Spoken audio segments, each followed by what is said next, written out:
Om. Namaste. Welcome everyone to Satsang today. Beautiful day. Beautiful day. Good, good.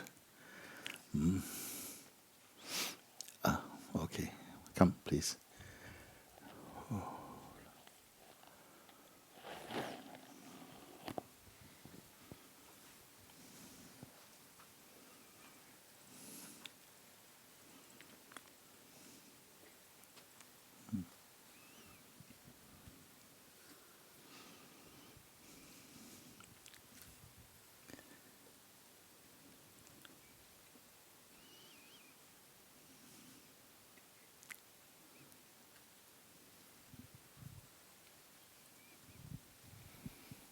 Stay with me. I want to stay present. You want to stay present. That's good. It's hard. Sometimes. It's impossible. Huh? It's not hard, it is impossible. It's impossible if there is somebody who is have to try and stay present. It's impossible. The Buddha could not do it actually. Even Christ could not do it. No living human being has ever done it. To stay present. You know how much energy it would take to stay present even for 5 minutes consciously?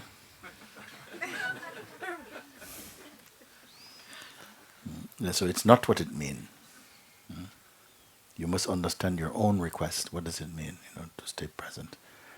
It means somehow to find that which is effortless in yourself, which itself is synonymous with presence. It is presence. Then we can see if after this there is something, you see. But nobody can do it. So I want to save you a lot of trouble. That you don't, if you retain the idea of being somebody, somebody cannot do anything continuously. You see? Even life needs a break from you if you're somebody. So it creates sleep so that you and the rest of the world can have a break from you. When you are in sleep, you're nobody. Then you get up again and continue trouble. It's true. Huh? So nobody can do it. No one has ever been able to do it, to do anything continuously. Yogis have tried also. Yogis, great yogis in Himalaya, they try and sit. They do it. There's a story that one time, when great yogi, he went into the forest, and these yogis, they used to be able to spend months also in samadhi. So he take his deer skin and he goes into the forest, found a nice place, sat down, folded his legs. Beautiful asana. And it's gone. Then after 2 weeks, one vine is growing, one plant, like an ivy or something, is growing, and it came to his arm. And it started to grow around his arm, also growing like this. Then it came to the elbow, and it stopped. And this plant began to unwind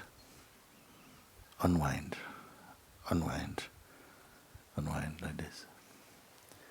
And then it moved on and went around a tree and went up. Because there was enough consciousness there. He says, this is a great yogi. But one day he's going to get up. And when he gets up, he's going to break me.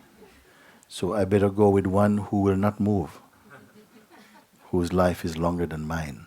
And I will go there. So who is going to do it? Nobody can do it. You have to find that inside which is effortless. Something is effortless. Something is not effortless. It's full of effort. Mind is full of effort also. Body is simply functioning, has to do what it has to do. But something is present that can never be absent. In fact, you cannot even call it present in the old way. That must be discovered. And by whom will it be discovered also? Who is going to discover it? The one who fluctuates between comings and goings, who sometimes says, yes, I want to be able to stay as presence all the time. This one must discover its own source, its own root. And like this, it discovers, it finds freedom. Because many people are practicing not to move. They don't want to move. What trouble? The body is not the trouble. If you're trying to find freedom, the body is not the trouble. Your senses are not the trouble. The world is not the trouble. Just believe. What you think, what you believe, what you cling to, this will create trouble for you. You see.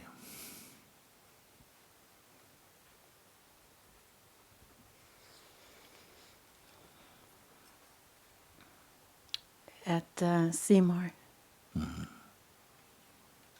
I believe I saw that all the craziness in my life stems from this I. Yes. And now I'm not sure anymore. I have this confusion about who's the I.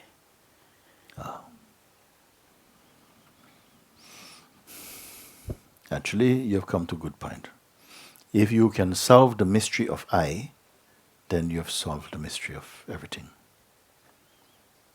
Because every thought, every feeling behind it, the pulse of I seems to be there. I think, I believe, I do, I want, I am not. Boom, boom, boom, boom, boom, boom. Throughout the entire waking state, this pulse of I-ness is there. But is it all the same I, you see? The natural sense is the sense I am. Because all beings are saying, I am. I am means I exist. Nobody taught you to say that. Nobody ever called you the name I. In fact, I is our name. I am. I exist. That is our name, where names belong. The best of names is I am. It is said I am is also the name of God. So when something says here, your parents didn't call you I, that I arose by itself, and then somebody called you John or something, or Marcus or something, then you says, I am Marcus. But I am is not Marcus. I am is not John.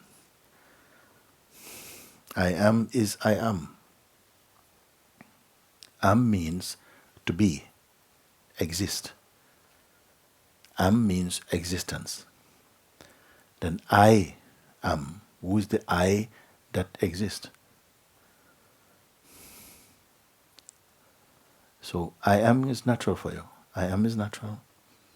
But somehow, in the body, this sense I am, it is not personal. It is not a man or a woman. It is without conditioning actually. But conditioning somehow came in this body.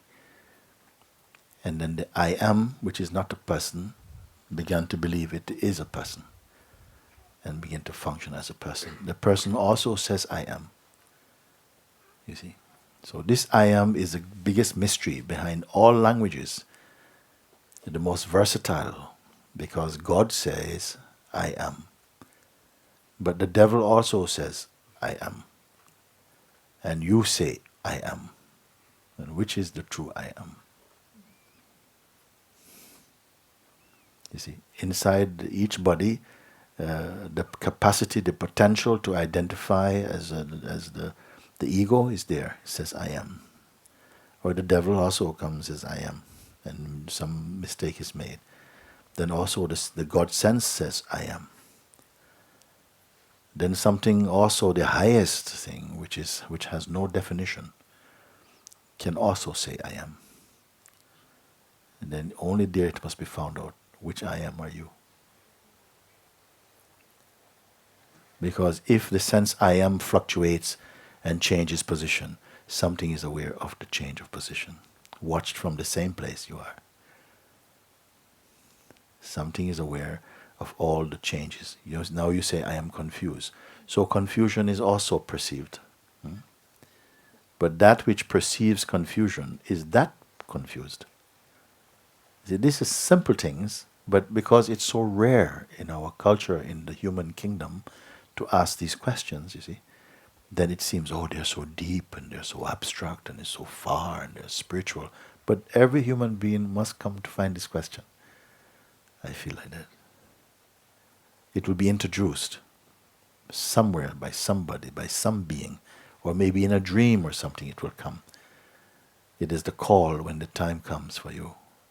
That voice will call inside. Who are you? When you say I, what is the content or the substance of I? When you refer to yourself, I came here, you may be asked, you as what come here? Who are you who speak? But initially for many people they are confused because nobody's ever questioned them like that before.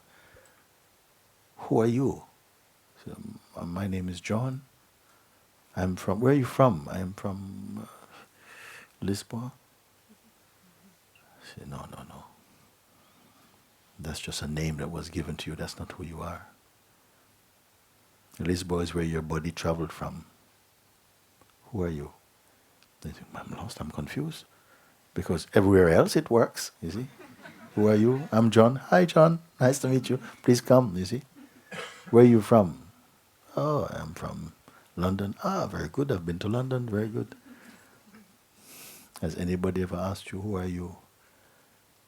And you say, I am John or something. Says, yes, but really, who really are you?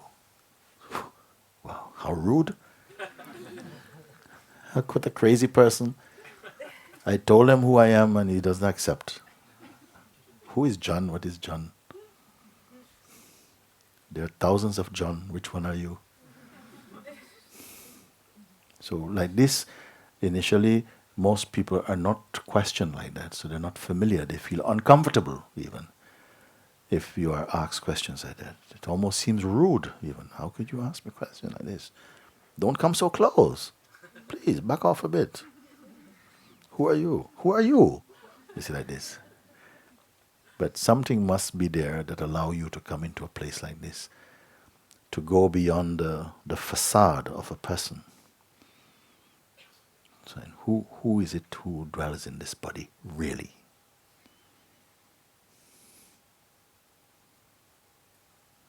Because if your name is John, you can only be John for maybe 14 hours, 15 hours each day.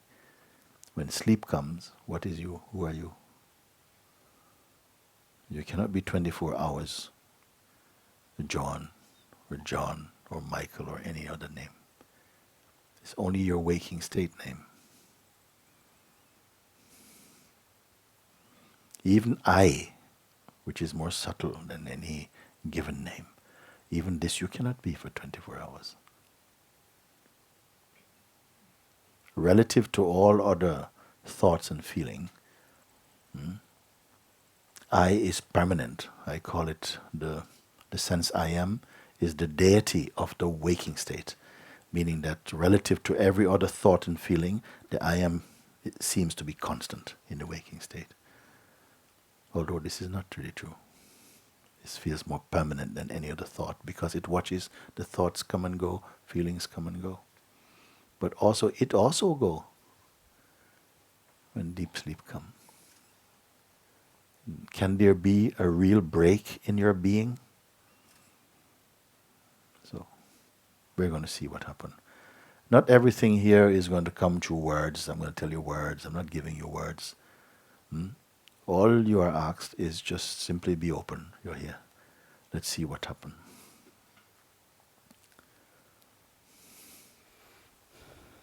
Up until this point, I tried on many eyes.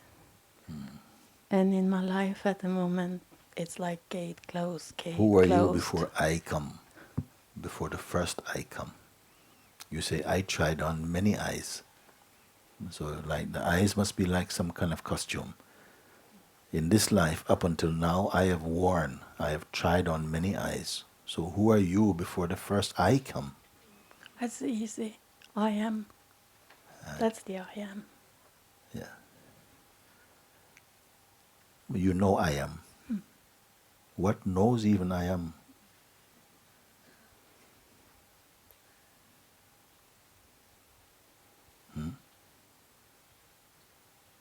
You know you exist. You have the sense of existing. No? What is aware even of the sense of existing? I'm not waiting now for answers. I don't have faith in answers, conceptual answers now. Give my question a little space. Let him bore in a bit. The fact is already present, you see. Awareness even of I am is here. Awareness of my history, my desire, my memory, me also is perceived. By what is it perceived? The answers I don't trust. Let the question give the question. Let the question evoke. Let the question probe. Let the question expose what is there. Before the first I was put on, who are you?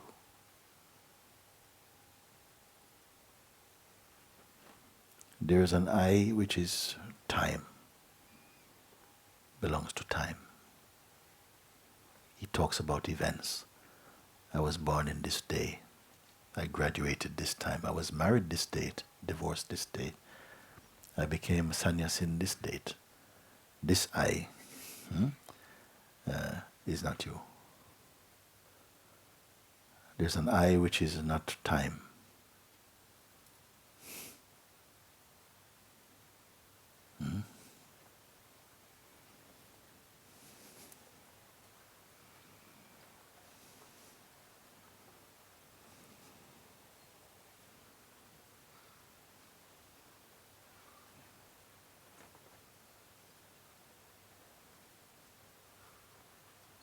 Let's not even call it I even. Let's not even call him I.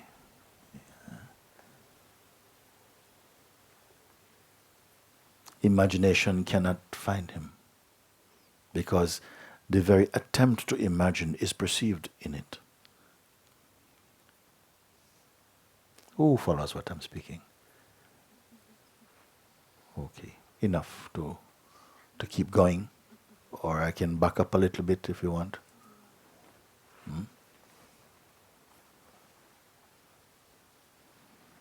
All my talks are about you, are about what we are right now.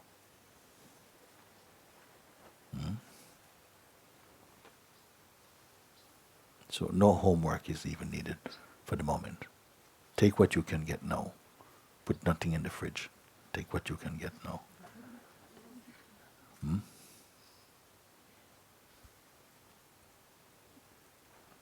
That which arises is an extreme loneliness. Yes. Don't touch anything that arises. Don't touch anything that arises. Don't be afraid.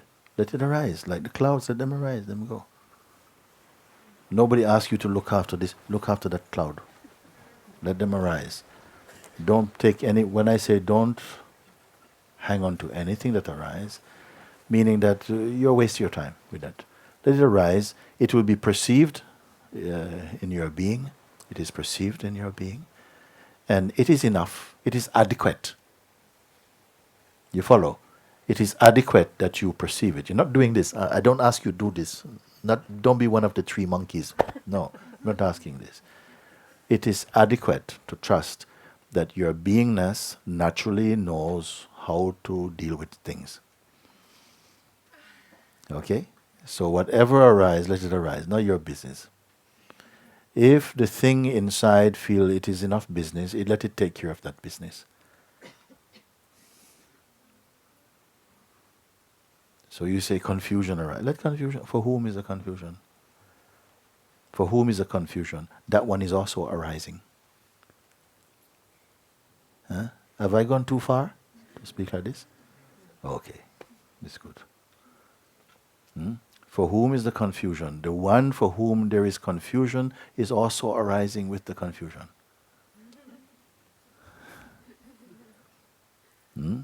What is perceiving confusion? What even calls it confusion? That is also arising. Behind this is one that is not calling anything at all. Is it worth finding? Is it worth discovering this? Because it seems to have no value in the human kingdom. Why would we want to go here? He doesn't have anything to say.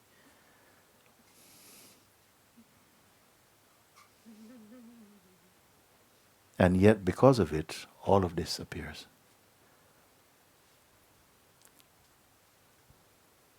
It appears as a reflection of my consciousness. What? That which appears. That which appears also disappear. You cannot be that. If you are what appears and disappear, when it disappears, you will also disappear. But you are here to observe it disappear. So you cannot be what come and go. A simple thing, isn't it? It's so frustrating. For who? Frustrating is also another thought based upon identifying that there's something you need to do and to catch, and I need to do this, and I don't get it, and it's so frustrating, I'm so confused. These are also thoughts, also clouds passing. Boom, boom. You see, you have never heard this before. Everybody tell you, oh, you must worry. Don't you see? If you're too happy, you call attention to yourself. What's wrong with her? But if you're miserable, hello, darling, how are you? Good, good.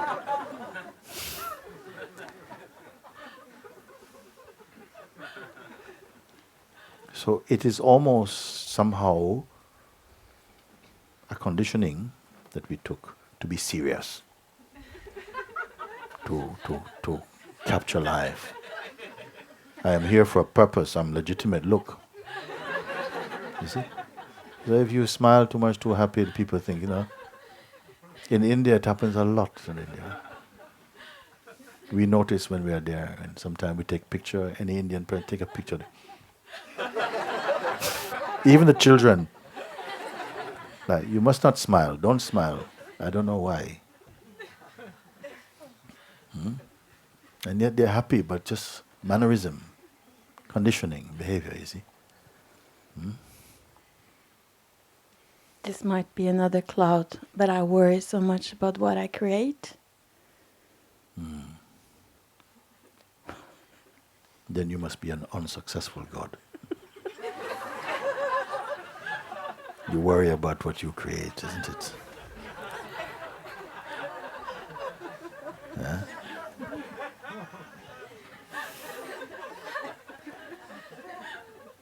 If you worry about your creations stand no chance. Because the creation needs a God, and this God is worried. Things don't look good. You must enjoy your creation, isn't it, at least? Let the creation be confused, but you are not confused. But when you create and you are confused, God help us. Can't help us, sorry. Isn't it?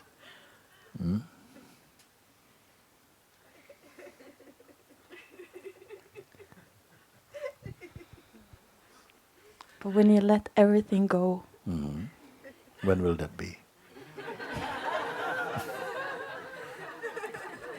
Should we make a date for this? Why not now? And what does it mean letting everything go? Can anybody do it? Can you let your habits go like that? Can anybody do it? Can you do it? Some can. to me it means not using my will. To me it means not using my will Not using to your create. will. Achha.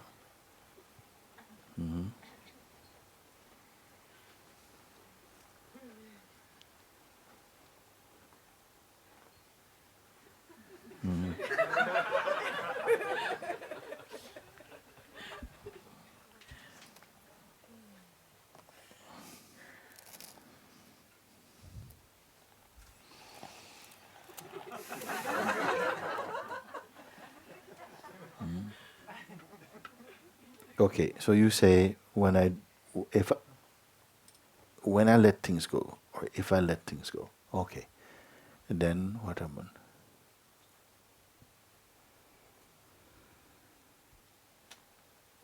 Shit happens. It happens. When you say let them go, you mean let them be, or throw them out? What it means? Let it I'm not go. sure. Well, So I try a little bit of both, I think.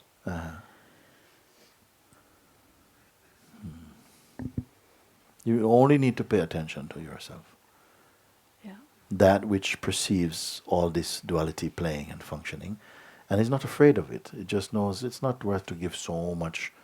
Why am I sitting every day counting the clouds? I mean, who gave you that job? You see?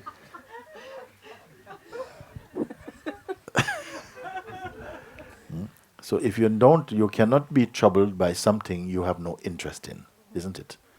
You don't have to transcend something that has no meaning for you. It doesn't even register, If somebody asks you about it, what thing you're talking, it's nonsense, isn't it?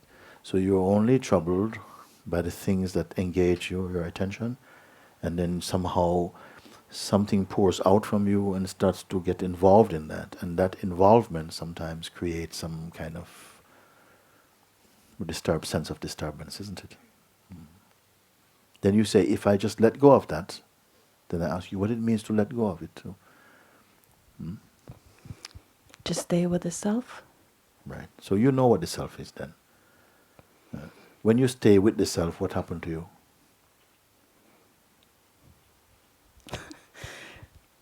Peace. Peace. Peace goes. You see, when you stay with the self, suddenly you realize you stay as the self.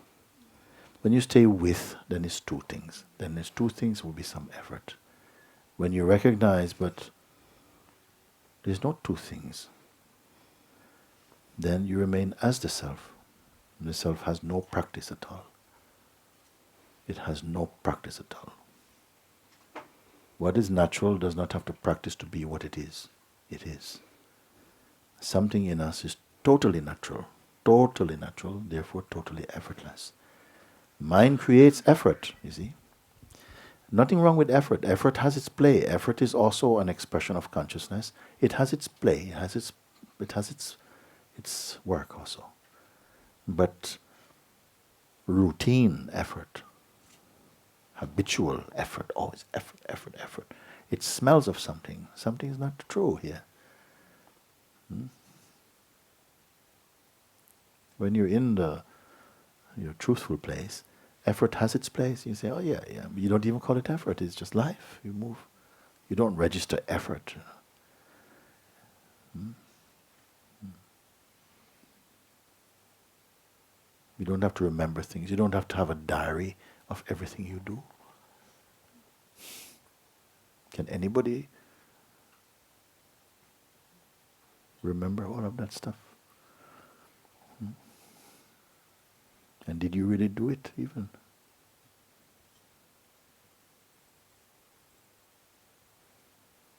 So you say, when I let go of this, somehow, don't identify, somehow there's peace. Then does that peace stay or does it go? Yeah, it goes. It goes. Why it go? Because I have to get back to the world, life. That's not true. I know.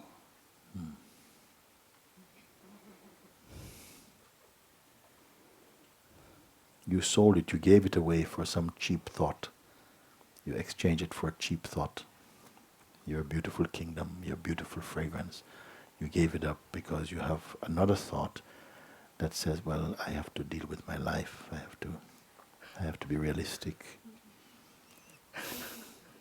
I have to be responsible. I have things to do, as though they stand in the way. Nothing stands in the way. Except if you invest energy in some idea which is not true, then it will cover up, it will seem to cover up the thing that cannot be hidden. This mystery, a kind of paradox, isn't it? Hmm? Can anybody cover up space? Can anyone completely cover up space? There's no more space. Put everything, anything, there's a bit of space, cover, cover. Can you cover space? Yeah? And even space itself is perceived by this. So you cannot cover him.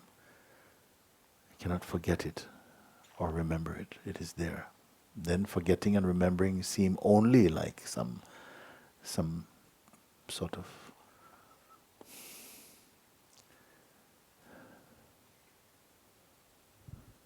It just dawned on me, I don't think I know myself at all. so you cannot know yourself. Know yourself is just to be. You be. When you come to recognize that all the things you think you are not, then maybe in such a moment you may discover the thing that nobody can show you. You can only be.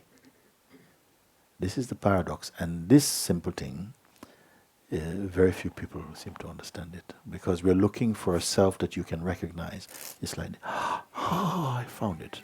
You cannot find the truth like that. You may find books about the truth like that, but the truth you cannot find like that. Even the one who is searching for the truth is watched in the truth itself. Even the one who is meditating is also trying to reach the one who is watching the meditation happen. Can it be simple like that? We like difficulties, really. Can it be really simple like this? Can things be really simple like this? Why should they be difficult? It is learned, it is somehow learned. We're somehow conditioned to believe, to approach life like it is a problem, and that it is a difficulty. And all believe this difficulty. You must go and carve out a life. You must dream and pursue your dream. And we grew up with a lot of this nonsense. You are life. You are life. And at the same time, the witnessing of life is occurring in you.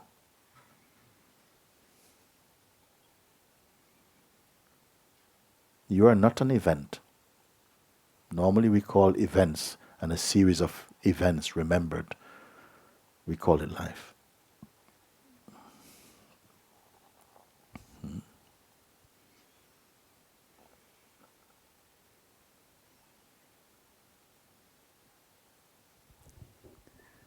Did I get it through? Did I get anything through? Did I? I think this is the point where I just shut up Yeah, in a good place. You shut up in a good place. Don't shut up inside. No.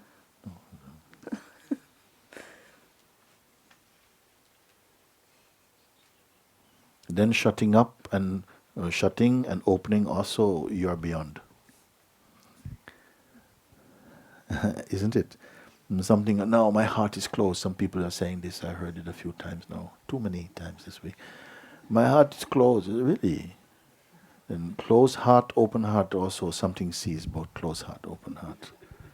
What is the state of this one even? You see?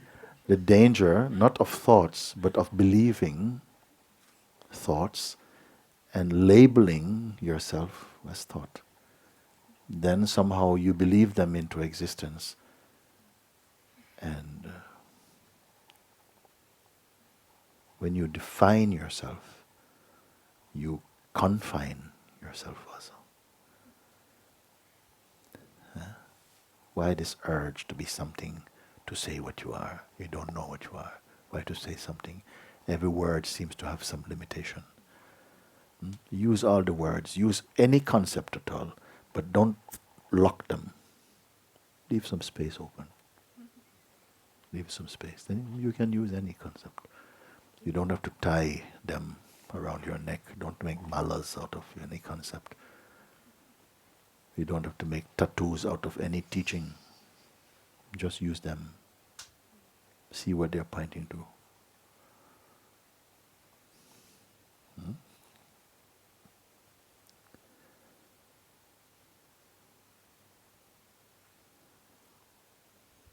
He's saying there is nothing else. There's And nothing else apart from what? right.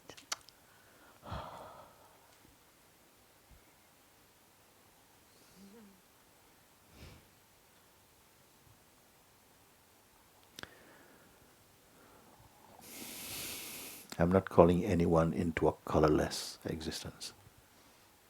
You understand? I don't have a battle with the senses or with the mind even. Everything can be there. Everything can be there. Everything is here in God's kingdom. All the opposites must play. Experiences must be there. They come and go. But once you discover the truth of who you are, you will not be troubled by them.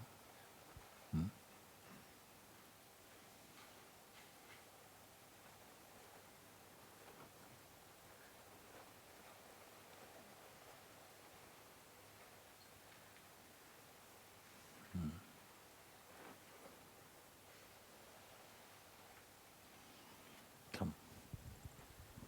Come, say something. Give me something.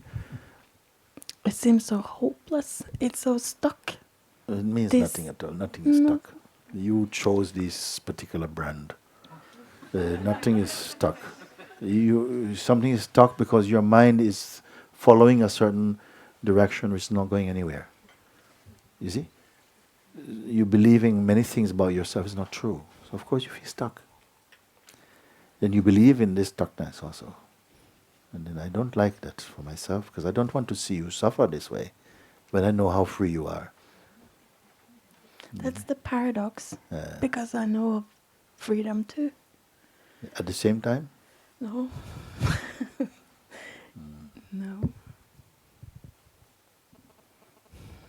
what is freedom? Flow. Flow.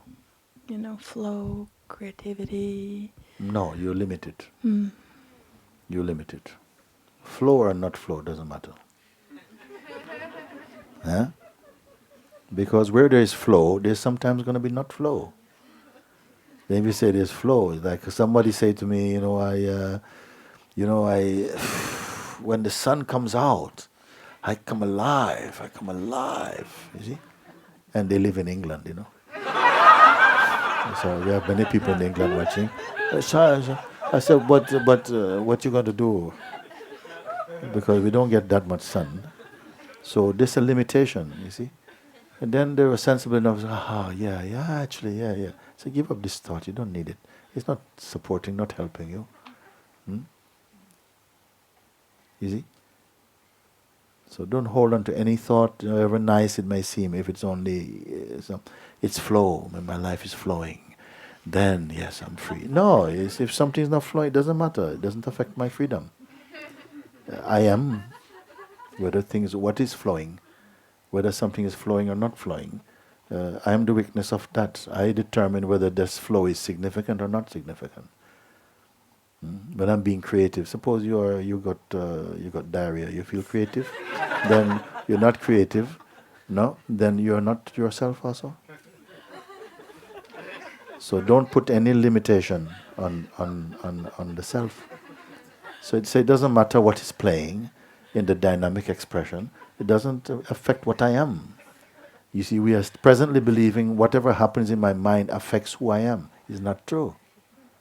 Then you limit yourself to some condition, and then when this condition comes, you say, I'm just everything is so bad. I say, it's not true. You are believing this thing. You believe it into existence and suffer it. Nothing affects what you are. Suppose your name is I can't even think of a woman's name now. Okay, it's Joanne again. Okay, she is. Okay, suppose your name is Joanne. Yeah? And then you're having a terrible day. Do you become Pauline or something? No, you never forget. It's always there. How are you going to? Isn't it? How you can say, I'm such a bad day. Don't call me John. No, I'm not John today.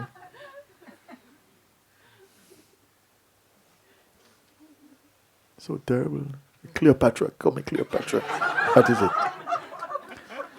So nothing happen if John doesn't change, and that's not even a name you were born with. How can your consciousness suffer anything? It's all belief, all bad habit. I don't blame you or any particular person. It is in the air. We all taste, and I don't curse it also because I think it's good. It's part of the game, and this game is a game for me. It seems like a game of transcendence. To look through what appears to be true and to see if it is genuinely true or not.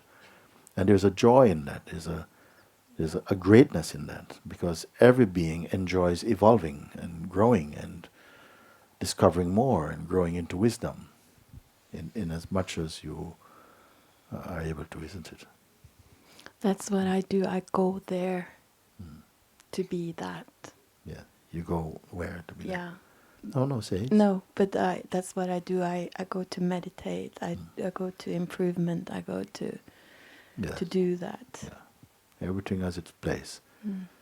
But now we're coming to end of days now. I don't have time. I don't have 6 months to get it. I don't believe in that. Tomorrow is already too late. I'm here now. You're free now. Your being is complete now. Only somehow it seems awaiting recognition or something. Not waiting, but somehow this has to happen. Now, many people, they don't believe what I'm speaking. They say, oh, he's being false teacher. No, it's not that easy. It takes many lives. I say, I don't want to keep company with you. You already got many lives to suffer. I don't want to suffer with you. I don't enjoy to be in the company of suffering beings, who are so dedicated to suffering. If something is here now, if God is eternal, if life is eternal, if truth is eternal, if it is infinite, it must be here now. I want the now truth. Now I don't want the next week truth. I want today truth. So I have nothing against meditation per se, but if meditation and practices can become an avoidance also, that you just like to be on the road, but you're afraid of the destination, If you can see what you can see as much as is able now, if you cannot today, then maybe tomorrow we see how it goes. But if you can see today, then why not you see today? Unless you're using the mind to see on your behalf. Because if you give the mind the job to look for you, he will go looking. But he will never find. Because he's not no interest in finding on your behalf.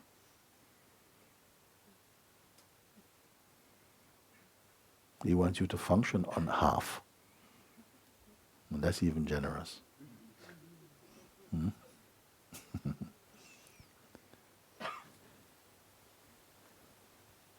And don't get in too much habit of thinking they have problems. Some people they always have to have a problem. Something to work with, because the day your problems are finished, you're out of a job, basically. To create some new problems or something.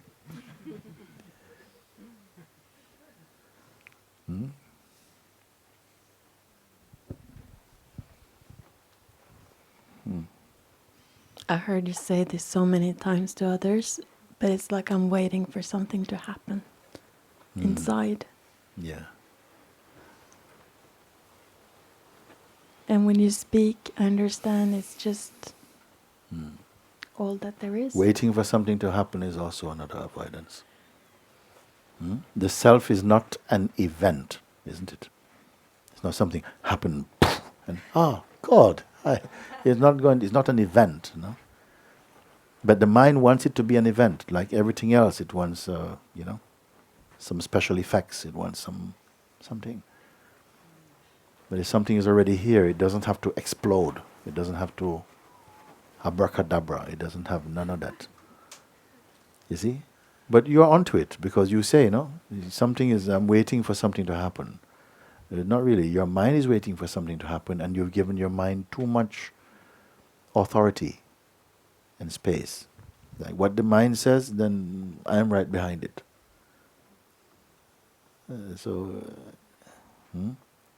You know what happens if you do this too much? You become very weak. When you speak, you have no power. You have just no power. Nobody wants to listen to you. Nobody wants to listen to you because it's all like last week's news or some old tired stuff. And you lose your power.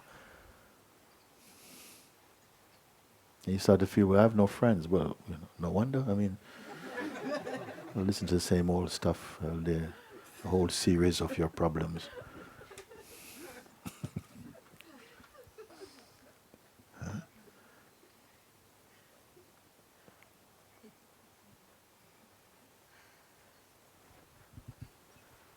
Are you saying just to be? Can you? Yeah. Know that I have you. Huh? Know that I have you, but there you go again. It's you and me and this and that and I am you. yeah.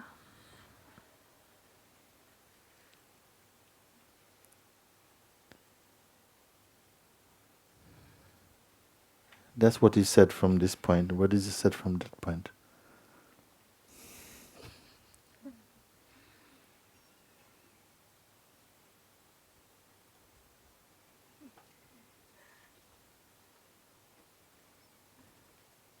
I'm just reminding you of what you pretend you are not. It's just this.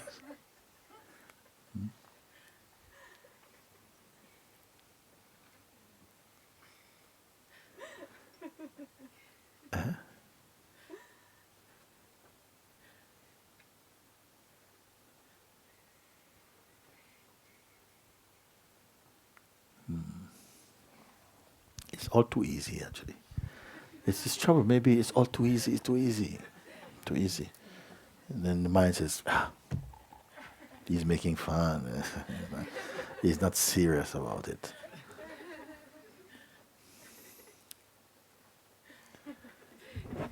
No. But I recognize what you say. More than recognize what I say, drown in it.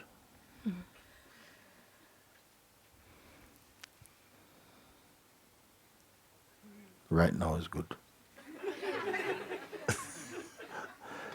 It's good to tell you something you cannot do by your own personal effort. That you have to become miraculous again, which you are.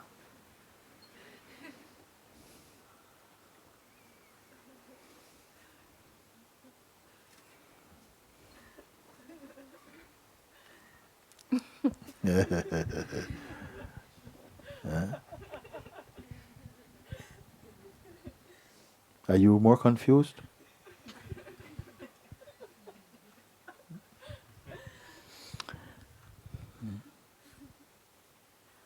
To trust it. Trust it. To be it. To stay with it. I know. It's good. Keep quiet is good. Yeah. Keep quiet is good. Don't raise any more thoughts. Mm. Don't raise up. If they come, let them come by themselves. They come, let them go where they need to go. You don't have to tie yourself to any of those things.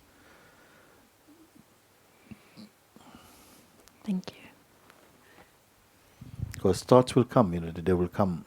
It's like you don't expect a sky without clouds or an ocean without waves. Let them play, but the ocean is not suffering from the waves. The sky is not, it's too cloudy today. No, it's all part of it.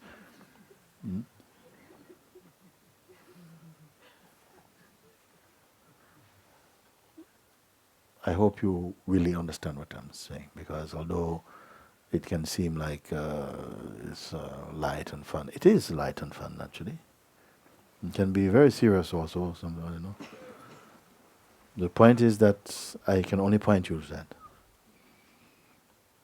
and the ever-presentness about it, the unfadingness about what is. But if you are only willing to look in the region or the realm of the body-mind, then you will continue being confused. Because that's a very unstable realm, and no one has ever conquered anything in the realm of the body-mind stably. That you say, okay, this I can rely on, because it's always, the field is always changing. And it's meant to change. There's nothing wrong. It's quite natural for the changeful to change. You have to find what is it that observes the changeful, and see, is that changing also? And this is a shortcut to what I feel in your heart. This is what you're asking, you see. Sometimes I have to ask for you.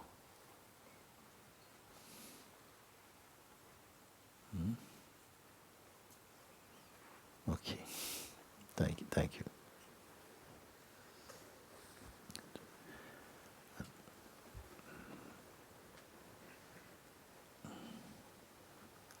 Thank you.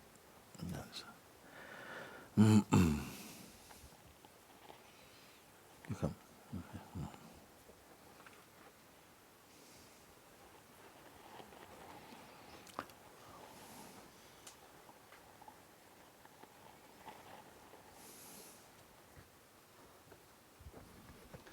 Thank you, Mooji. I'm very You. grateful to you. Thank you.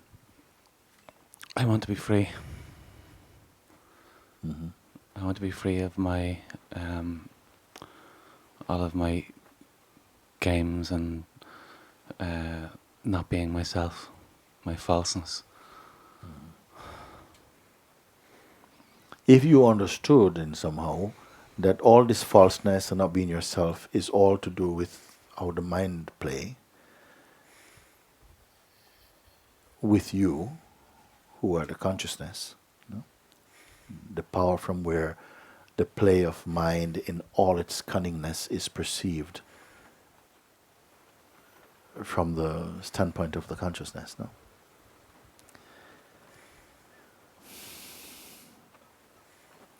That it is what we call the mind and my person. It's a kind of relationship that has been created somehow over time.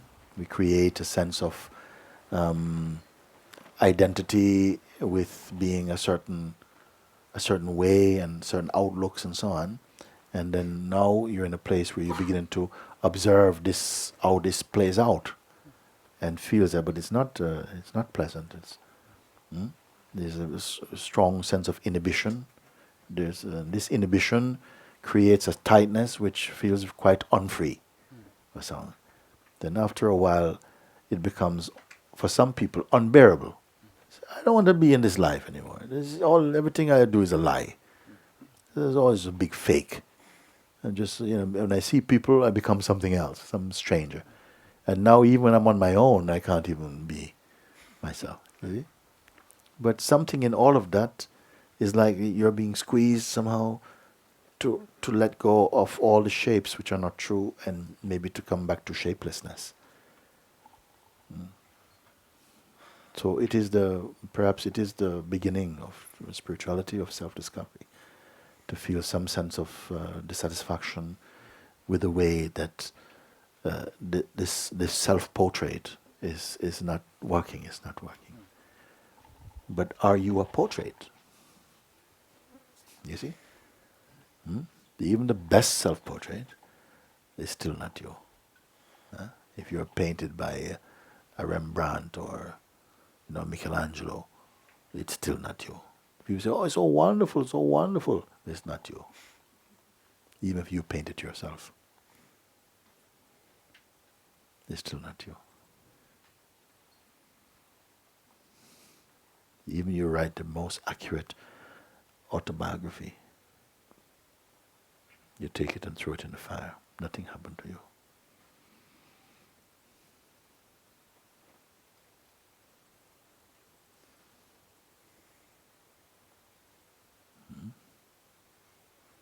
You say, I want to be free. Okay, I want to be free. I want to be free of or free from the nonsense in the mind and all of this thing. How are you going to be free from the nonsense in the mind? You must somehow disidentify from it. How will you do this? Until you are totally, or at least more clear, that you've been speaking from a certain perspective, from a certain standpoint, and that standpoint is also not true. what you're calling yourself, that is also not true. Because we've had many different versions of who we think we are. Growing up, we have different ideas about ourselves. And then we outgrow these ideas. And presently, we are living in a present idea we have about ourselves, which one day you will also outgrow again. So is there anything true here?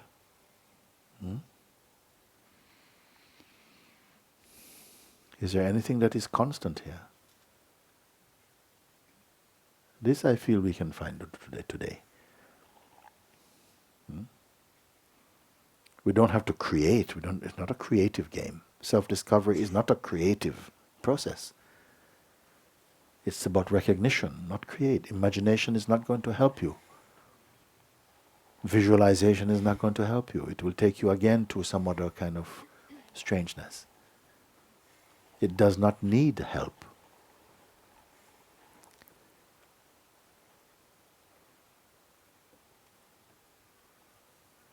So if help is, something I need to do some more yoga, I need to do some vipassana or something and whatever it is, they have their place. But for me right now, I am not going to ask for those tools. Something much more innocent is there before I touch any tool, any practice, before I touch any practice at all. Something must be here that does not require any practice, you see. Perhaps it's the lazy man's way to enlightenment, I don't know. But I don't particularly want to waste time, another 2-3 years, still looking, seeing you, same face, asking, Mooji, so what is this? I said, please go away, stop it. Huh? Why? Because it is always here. What you are is always here. You see? What you think you are is not always here. It come and go. And it is watched to come and go from what is always here. But that watcher is not interested in the gymnastics of that sense of the person trying to get somewhere. It is not affected by it at all, really. It simply is playing. It's playful. Life is somehow the theater of consciousness, maybe you can say. I want to go beyond all of this. I want to give all of this up. I want to be free of all of this. You can be. You can be. Because it's the sense of yourself, your dynamic self, which I call the sense of the I am itself. When you say I or feel the feeling naturally I, it really is pointing to consciousness. I is consciousness. It's not a person. Conditioning has converted the I into the form of a person. But there's no person actually. Person is only a belief. But this is not easy to get through when for so long we believe we are persons, you see. Well, the thing is that the person is also consciousness, but a very limited expression of consciousness. At a certain point, the consciousness begins to suffer from its own limitedness or sense of limitedness. It naturally feels, no, I'm more than this. Every human being somewhere inside knows that there's something eternal in them. Everybody, they know. Just don't know where it is. Is it? Because everything else seems to be expendable. But who told you? Not your parents tell you. Everybody tell you, you're going to die. You were born, you're going to die. And it is true. What is born is going to die. Only what is unborn cannot die. Is there something unborn in you? This is the best time to find it out because we don't have a mixture of different subject material. This is what we are speaking. And not theoretically. Here now we do find it. How to find it, I'll tell you now. All your thoughts about yourself, everything you think and believe about yourself, just if you can leave it aside for a moment. Just, okay, it's there, but just like it is a book. It is a book. The book of myself, yeah, okay, I'll leave it. Okay, Mooji, no more reference to that. Okay. So don't report anymore from the past. This is the book of myself, leave it. Like that you do it. Okay? And anything about future books or whatever, future. No, we don't want to hear. That's also, we don't want to. It's not admitted. Okay? and any assessment about the present also. The next book? No, nothing at all. So turn away from every idea just for a moment. Not because they're evil, but just because you can. For a moment. Leave everything aside for a moment. No self-references, no self-image for a moment. And you can do it. We can all do this. Okay?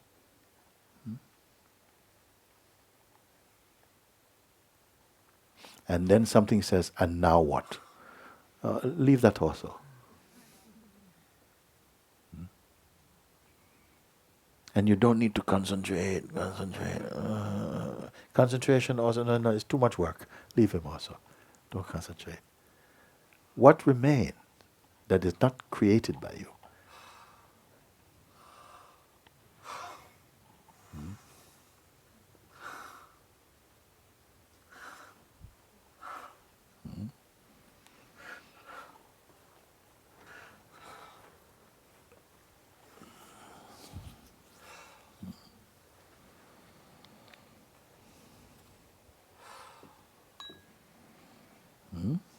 What's happening?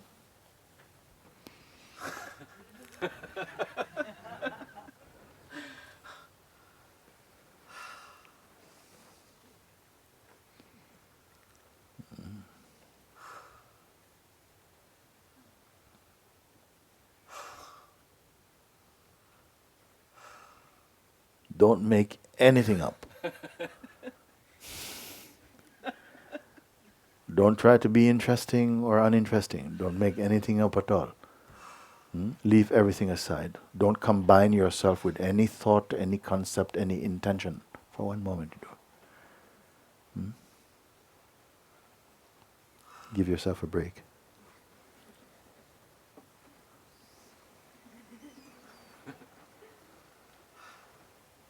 Because I said I want to meet you. Don't want to teach you. I want to meet you. Not even to share. I don't want to share. Just meet. But to do this, you must leave everything. Because otherwise we are constipated with stuff. Too much knowledge, too much information, and it's all rubbish, basically. For this.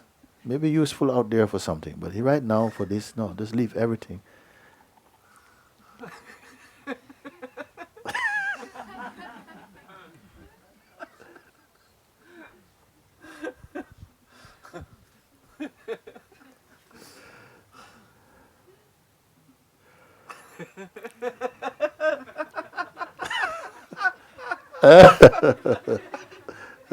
Who laughs like that? You, everything.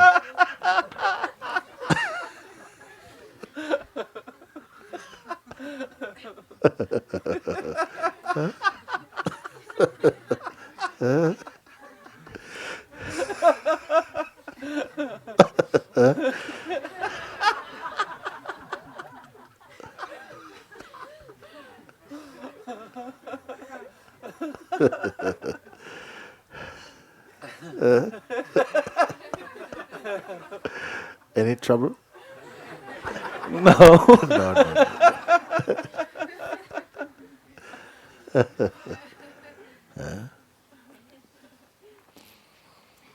Now, let all of this try and jump back on your back, like the monkey on your back. All these things, biography, yes, next week, job, future, responsibility. Jump back on rucksack on the back. Let me see if you will suffer now.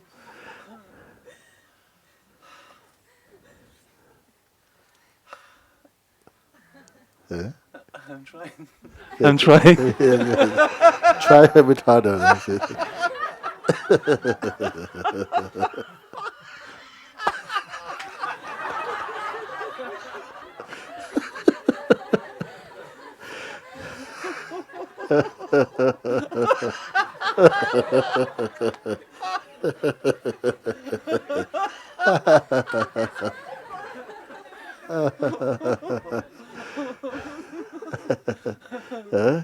Can it be easy like that?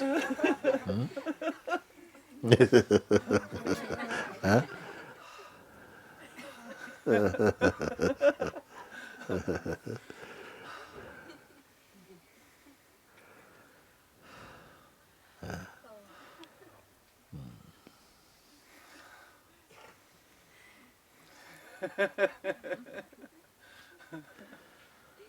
Is there any effort in you, you see? No. No. Only one who is without effort or intention can be as light and as happy as that. You don't have to stop breathing or watch your breath or sit for hours in meditation with incense. You don't have to live naked in a cave.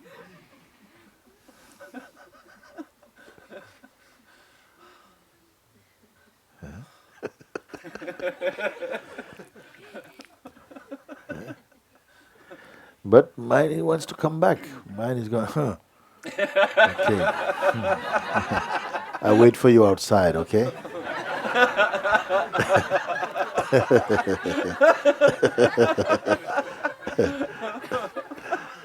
Yes, he's going. He says, you and me outside.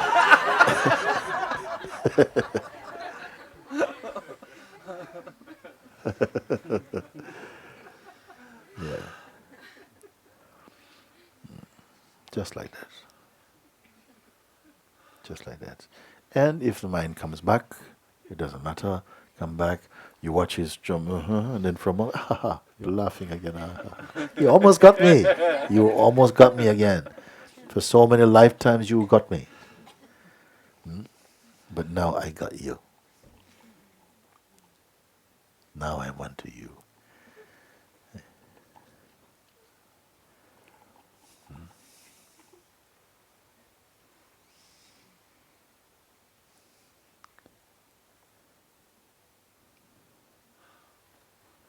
For so long,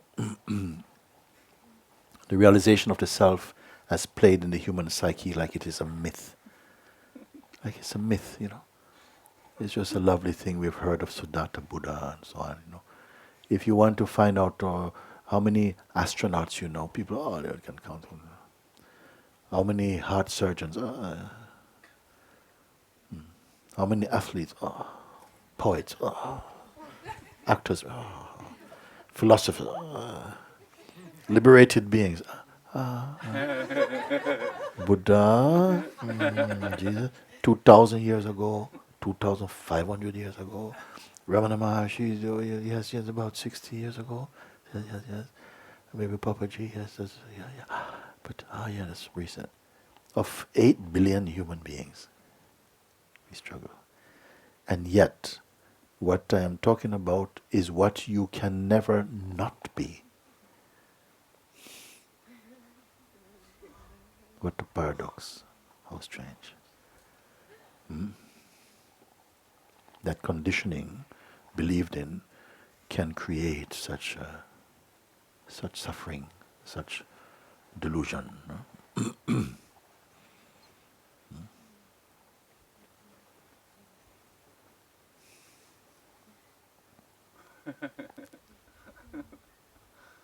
Because I've said for thousands and thousands of years, human beings been getting together, having satsang.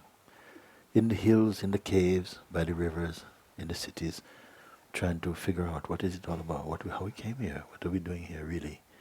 I know it's for more than a job, and more than just getting married, having children, it's something more.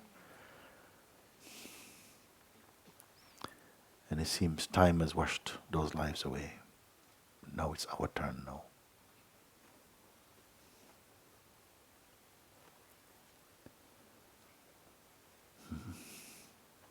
We are the fresh wave of the human movement. It's our turn now to find out. What can we find out now? It's our turn before these bodies are also swept away.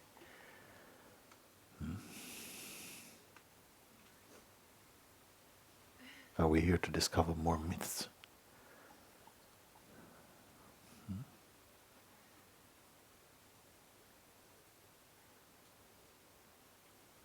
This body is maybe a time body, a mortal body, but the immortal is inside.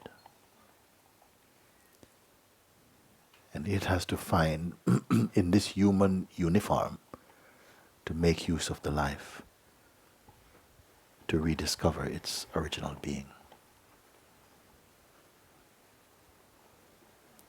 Before this light fades out.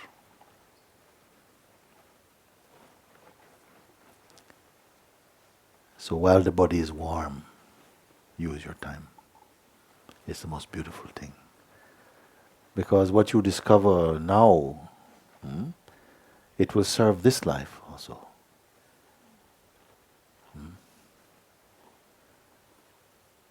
And beyond all lives, it will be there for you.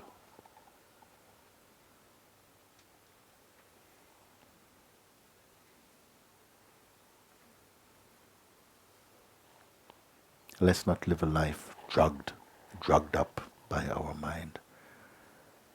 The mind is in service to the true also, because it has a role to play.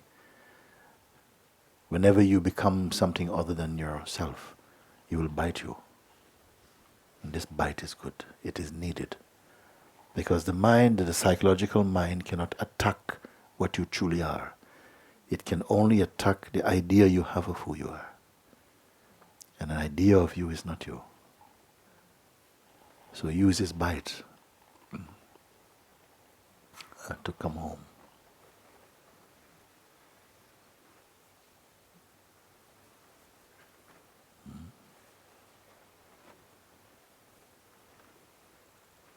Not one being here or anywhere else is here by accident.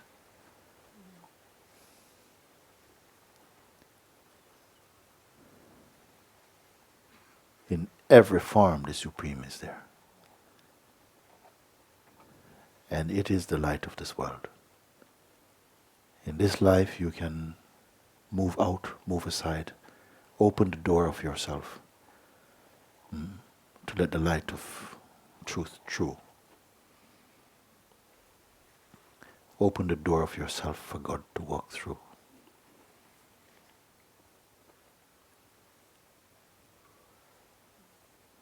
But when you choose you, you will not see Him.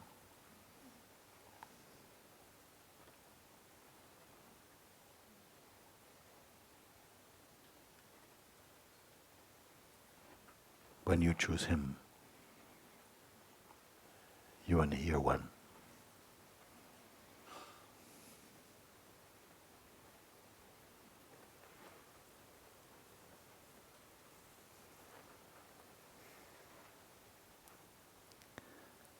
So when I ask you, leave aside everything for a moment, because these things keep our minds busy.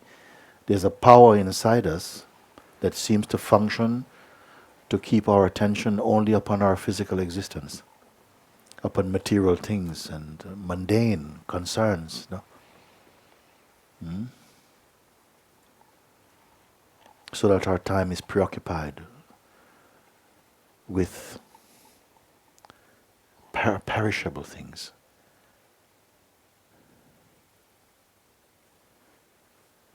And it can only work through distraction. That's how we came to forget ourselves, you can say like that. Just distraction. Giving energy to what is only momentary. And missing the timeless.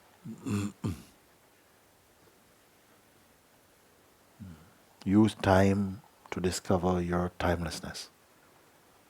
Use effort to discover effortlessness.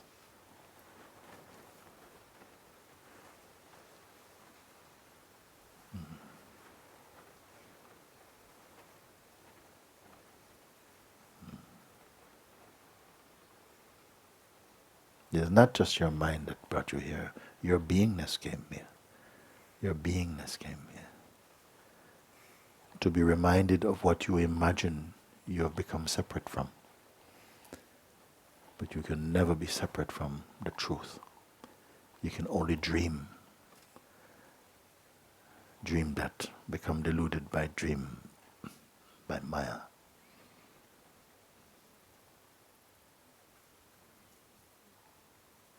So I don't want to put in front some strenuous practice like, it's so hard. I said, it's not hard. It's not easy also. It's beyond hard. It just is. It's simply that it is missing something, missing what is obvious, in fact. And it's not lack of intelligence, in fact. We're intelligent enough, smart enough. Just maybe a removal of some arrogance, removing one's pride. Maybe that will go some way.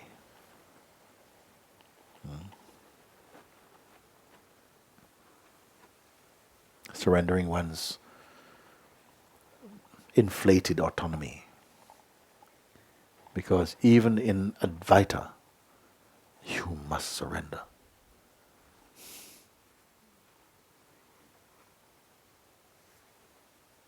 You must drop the untrue as you recognize it. You see? And it's not difficult. All that I speak, for me it is a joy. It is a joy. It's not donkey work. It's a joy. It's a joy to have an insight that opens your heart again, so to speak. It's a joy that have an insight that illumines your mind from mere knowledge and brings it into wisdom. You see?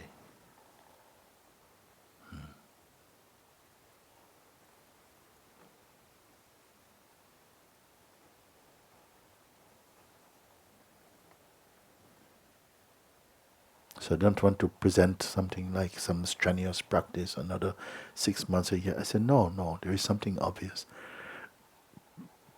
And don't overlook the obvious. Before you start on a journey, make sure you know where you are right now. To see if anything is lacking, anything is missing. Because you could just be taking one step further away from where you already are. From your own completeness. But you must have the courage to look and not just swallow generations of learned ignorance. You see.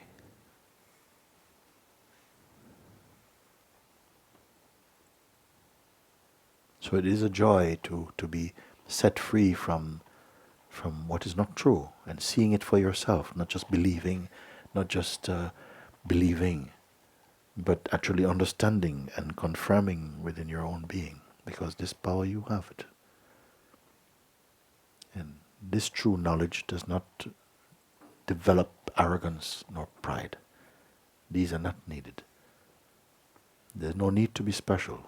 Why all this pressure and this effort? Why be special when you can simply be yourself?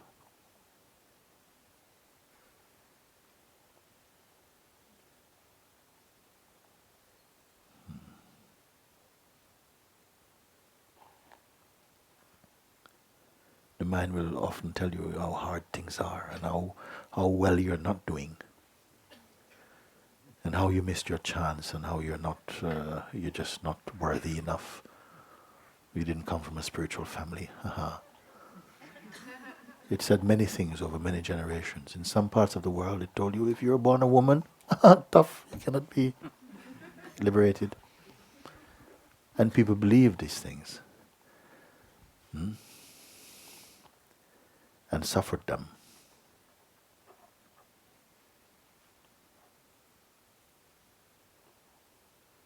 It's not up to me to say these things, but yet I find myself saying, perhaps enough suffering, enough learning, enough practice. I don't speak against practice, but not unnecessary, not strenuous practice to find that which is ever present in yourself. That even your effort to try and make it happen is already a distortion. What will it take? Grace. It takes grace. And grace is just another name for what we are. It's already there. So how all of this is, I don't know. I simply don't believe in our problems. I don't believe them. I don't believe anybody. We all tell lies. Myself also. We can't help it.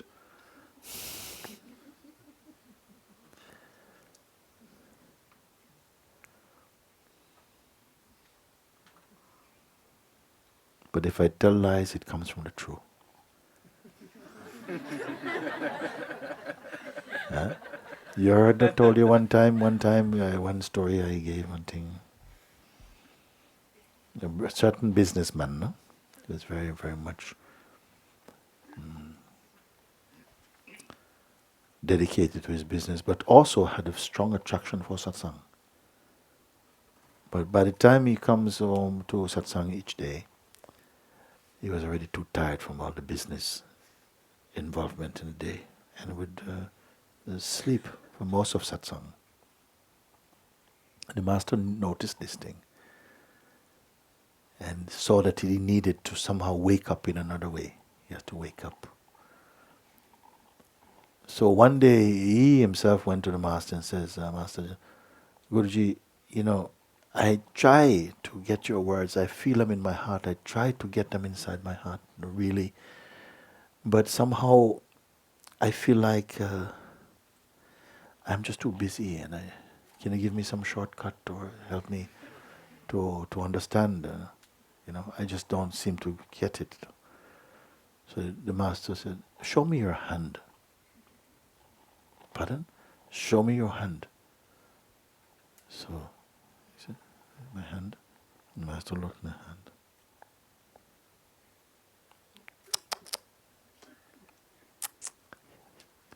The master, sorry, Guruji, what you see? He says, I should have done this long ago.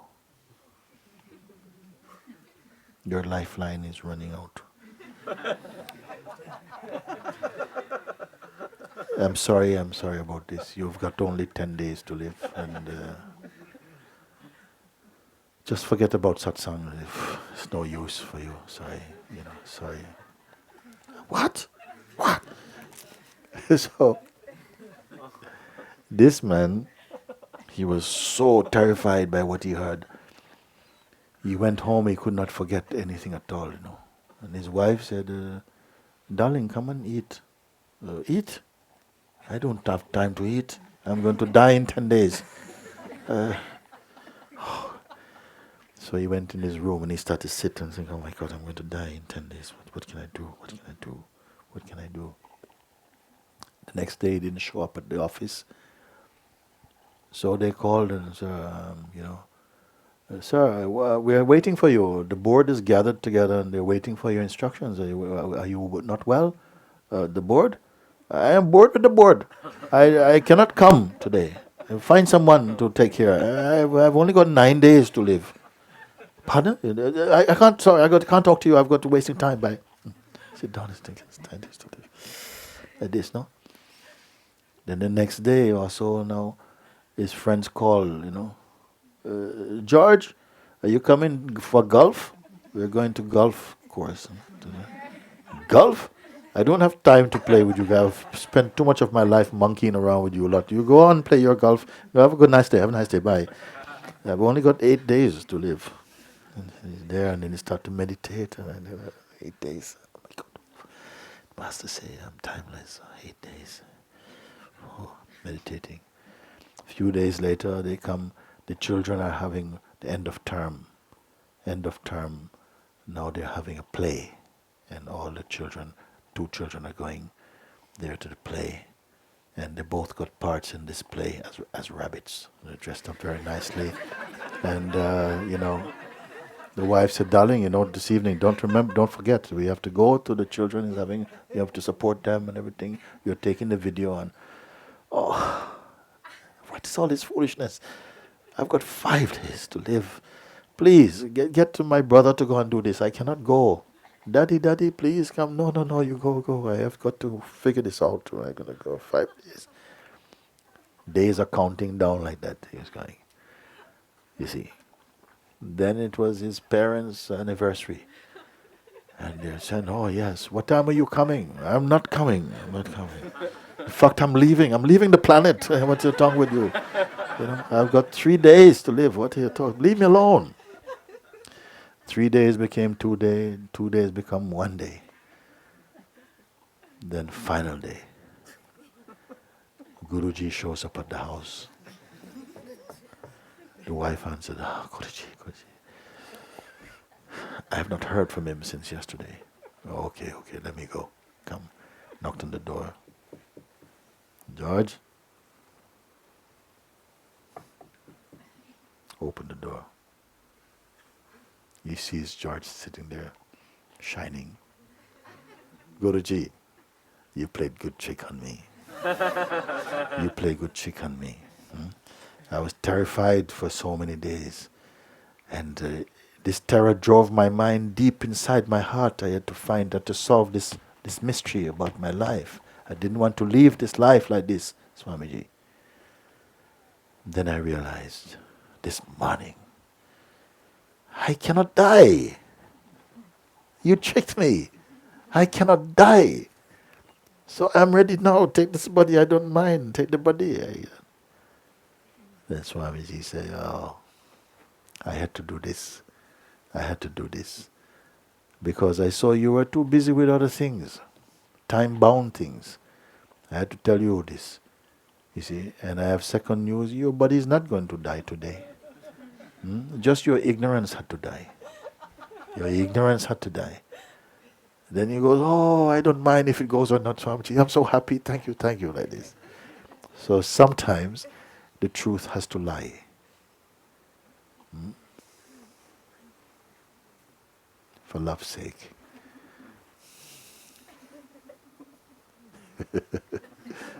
You like this story? Yes. Yes, very good. Very good. Thank you. I am very happy. Very good. Thank you. As you like.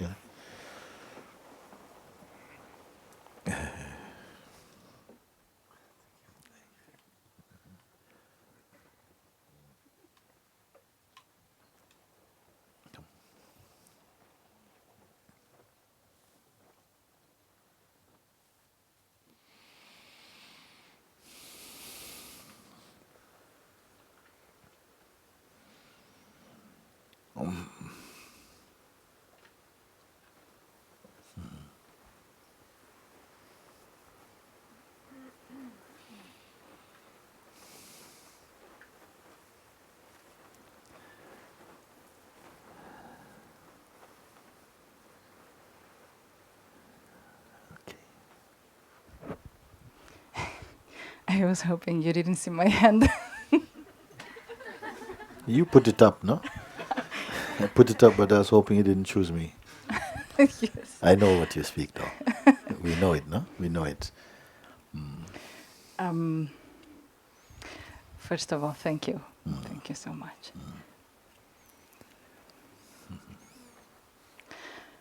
And I'm thanking not only to you, but also to everybody, the community here. I've had 2 amazing weeks.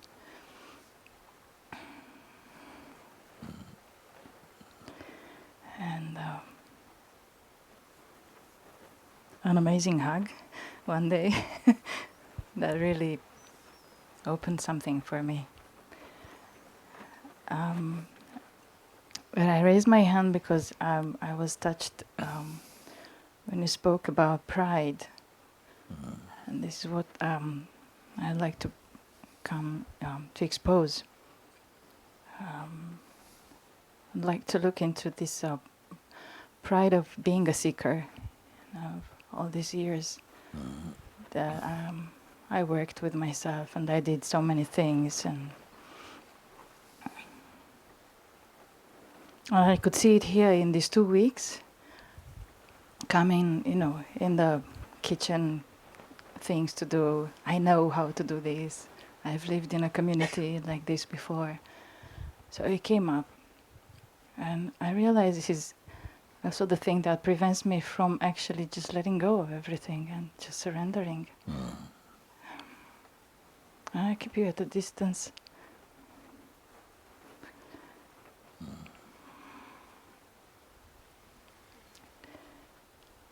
So. Still? I love you. If there is love, there is no distance. Where there is true love, there is no distance. It doesn't require distance. It's distanceless. Something one keeps distance, a bit afraid, no? But this is not you. And this you must discern also. Because it is easy to identify with that, because it appears as though it is something that protects you, but then it separates, creates a space, a sense of separateness or separation, which is not in service to the true. The separation has its place, It's part of what is swept aside through discernment of what is true and what is untrue. But when it comes to here, somehow when the flower of your own consciousness is opening up, this hand also is pulled away from you. But I'm happy that you came and you can put it and say, oh yes, actually I feel this feeling of pride comes. It comes when I'm not around you. Yes, when my mind becomes very strong, and obviously I identify with it. I believe in it. And I was sharing today with somebody, and she was telling to me that she decided not to ask any question. The 2 weeks she's going to be here, and I realized I decided the same thing, just so that I don't stand out, so that I'm not exposed, so that I don't look special because I'm coming in front. And I gave myself a reason. It's just the first 2 weeks. You're going to come back. You're going to meet him later. You just started. Take it easy. And I don't want this. I don't want to take it easy. But I don't want to force myself out of a pride. The pride of being spiritual, You don't want to force yourself out of the pride of being spiritual. Yeah, like I have to do it. I'm here, I have to live different. I shared first time. You must look into this eye. You carry this eye for long. This eye that gives too much importance to feelings, maybe we can say, right? Too much to feeling and to the sense of self, and something is believed in too deeply there. The eye that is proud, the eye that has done something, the eye that knows something, the eye that is now ready to let things go. You don't put too much importance in that. Behind this one, you will see, once you see it from behindness, this eye becomes a kind of facade. It just becomes a sort of like a face, like a mask. It is not carrying so much power anymore. You feel the space behind, which is impersonal. You see? You don't go to be a spiritual person, even. Because it's another of the aces of the sleeve of the mind, I put it like this. That now you become a spiritual person. You don't want to become any spiritual person. Just be. You see? So I always feel a space when people speak like you speak, and you say, I feel this pride. It's good. Something, if there is a willingness to offer it up, then already a space is coming even as you speak. When you talk to me, I become very mental. When I look into your eyes and you don't talk, then I connect somehow. Something changes. And that's why I was saying earlier that the pointing, somehow I don't know how to do this pointing inside. Because I just become Don't very reject. mental. Don't decide which way you will learn. Because maybe the things I'm saying is what really needs to enter into your heart more. And if you say, okay, when you speak, basically, but when I look in your eyes, then I feel more I connect. But I don't buy that. I say, yeah, okay, you look in the eyes, you connect. And still, at the same time, don't say, yeah, that the other thing doesn't work for me. It's mine. Yeah? Mine says, oh, yeah, I don't. When you do this, it doesn't work for me. I don't get that. But when you do it like that, now that's what I like. You see? And that is your eyes. Oh yes, Swamiji, very nice. But when you speak, yeah? So no, you open your heart, say, oh, when you speak, I feel very uncomfortable and stuff, and say, okay, watch this discomfort. Because maybe something doesn't want to hear something. You see? Like that. So don't close any doors, just come. Huh? Don't put any bulletproof vest on. You come here, come naked.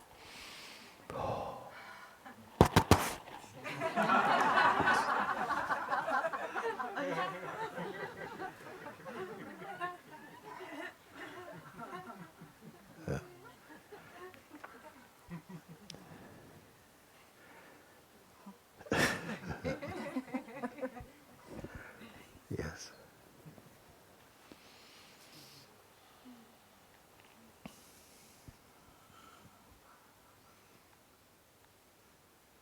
And like you say, I don't know who you were speaking with, if someone should say, while I'm here for the next 2 weeks, I won't ask any questions. Why to close off this door? Just say, I don't know, I'm just here. Just show up. Show up. You don't know what you're going to do. Even if you start to jump around like a monkey, so that was surprising. Where did that come from? But it's something that's going to be good.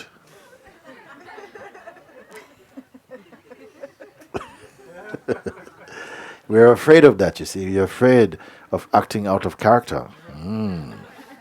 Because you have to be cool, Hey, namaste, Swami.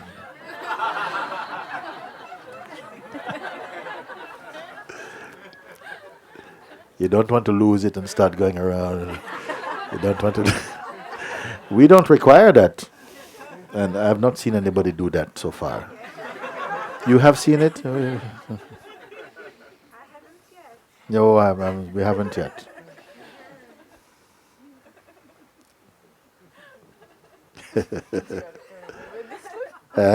What happened?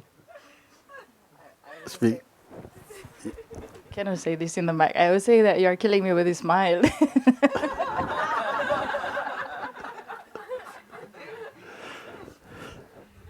I look over there.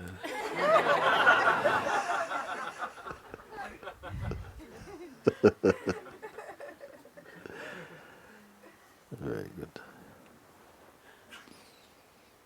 I'm happy for your openness, I see that it's not always easy to come, but you come. This is good.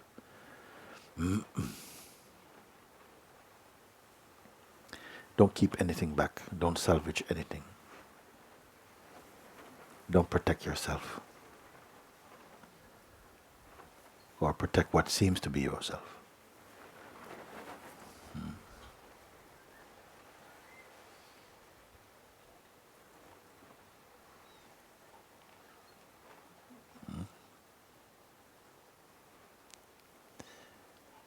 Very good. Thank you. Okay. You know beforehand?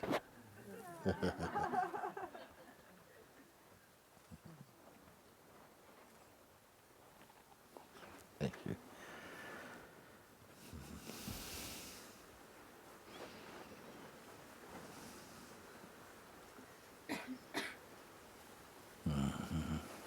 Come.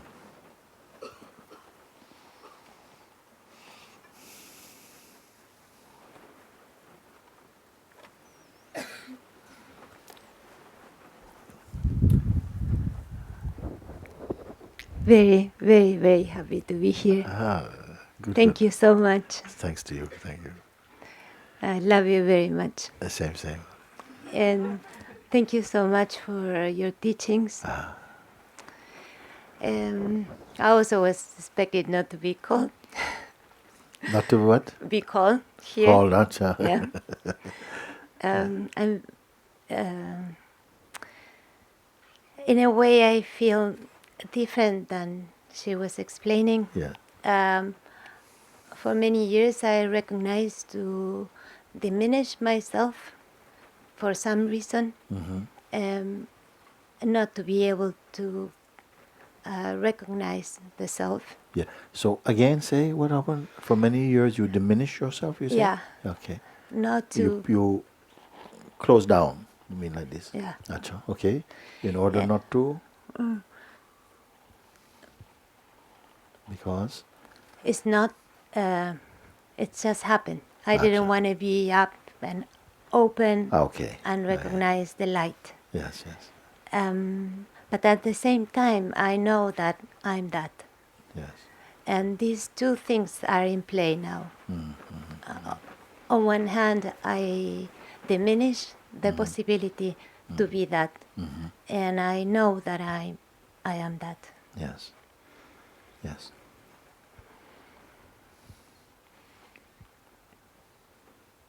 But this knowledge must not merely be. We have to somehow prove this knowledge inside.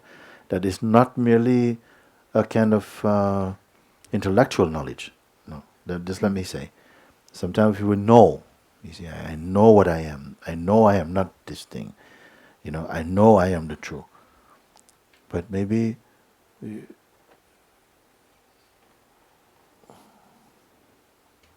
have to be the truth, not know the truth. Also easy. So maybe this kind of denying, this reducing, is a way in which something is afraid to take the challenge to be exposed enough to see if this is only a version from the mind that say, but I know I am the truth. And maybe there is an understanding that we have. We say, I get it, because many people say, I got it. I got it. I got it. I got what the point. And then they say, I just want to come to see you, just to show my respect, and to say thank you. Okay. Then they come, and then they come to show respect. And what was that? I said, nothing. I said, oh, there's something is we're a bit afraid. I said, it's good you come, because we don't know what somehow is hidden inside. Sometimes something comes, and in the actuality of your being here, so maybe something triggers something, and then this is always good. It doesn't feel good in the moment, because the mind goes, oh, I thought I'd gone beyond that, and I thought I'd really transcended that long time. I felt ashamed because I really thought I was finished with this, and don't lose time, don't waste time with this. Just come fully, and don't protect too much. Just come. So it is good. This feeling to hide, to pull down. And sometimes it can appear to be humble, but it is just another kind of avoidance also sometimes. So what you feel you know means what you must be. And to be this is not by determination, it's not an action you will take. You cannot be the self, It's just that you see, but I cannot not be the self. And to be the self is not a verb. It's not like it's something you do. But it comes because a seeing has happened that removes all the delusions about ourselves. And what remains, you say, well, I don't know how to put. I cannot take a photograph of it, because it's not anything that can be seen, or something, or whatever will come out of you in that time of seeing. You see. So I like that you challenge yourself. Come out and come and put. It's a kind of conditioning that it press down what I feel I know. Okay. But a conditioning, if it is recognized as a conditioning, then it has no power to the one who perceives the conditioning. You say, okay, because some beings have awakened, no? They come to the recognition of the self, but there's still some traits of conditioning still play. But they understand what that's not anything at all. Maybe still smoking cigarette, One saint, one in India, one man was coming because saint is smoking cigarettes. So this guy who came visitor says, Swamiji, you seem to be attached to smoking. He was being very clever. You seem to be attached to smoking. Swamiji looked at him and says, and you seem to be attached to non-smoking. Does he? So he just was telling him, why you bother about all of this stuff? For me, it's not a trouble. For me, I have no trouble with it. But you have trouble with it. The cigarette is innocent. The lungs are innocent. Maybe they have to, somehow, we're not here to live in this forever. It's not the whole point. You see? So like this, some things have to be lived out, to be expressed. And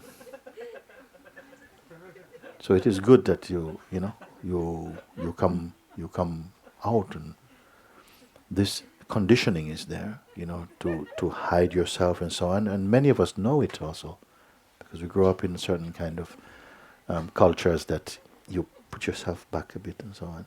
But now you begin to see, but that's just a behavior that might be there, but it's not an indication of who I am. It is to do with my dynamic expression that is happening. But don't worry about that. Don't pay attention to that. You see? And sometimes you even catch that someone is trying to use that as a distraction from what you're actually saying. So I don't pay attention to that. You don't pay attention. Pay attention to what I'm saying now. Like that. So if these things are coming, something tends to be a bit shy, and he said, oh, please, I want to get past this shyness. I say, forget about it. Maybe this shyness is as a part to play. Maybe it stops you from becoming arrogant. Is it? So my principal aim is not to get rid of shyness, but to show you what you are. So like this. So you would recognize that is some kind of conditioning behavior, and then you don't supply any more energy to it. When you don't supply energy to that, then it cannot live by itself, and it begins to fade in its impact. Like that, no? So it's not important if you're outwardly seeming shy or something like that. That doesn't matter, because many saints, many sages, they have such contrasting behavior. Many countries, some of them, they enjoy counting money. The people say, oh, look, well, he's going to be a sage, look at this, the guy loves money. But next minute he could use it and it'll start a fire, it doesn't matter, So we read so much into the things because the mind is looking for a reason to distract or to what you may call dismiss something. You cannot judge that behavior completely. So you first overcome this tendency to identify with that as though that is significant. It's not significant. It's only if it becomes kind of habitual, and you can see when identity moves in there, it has a different smell. You see, you could be doing something monotonously, but there's no identity in it, and it doesn't have a bad smell. But the minute identity goes, you start to believe in it like this, then you carry the smell, the psychic smell of ego. You see, then it's different. Then you have to chop him.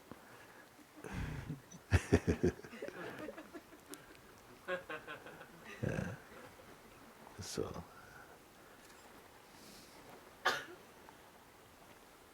when you're in the kind of environment similar to like Monte Sahaja, where we don't have a list of different things we are interested in. It is only this, the self. We're not Greenpeace or not like that. I'm not against, but we're not here to save the planet or not like that.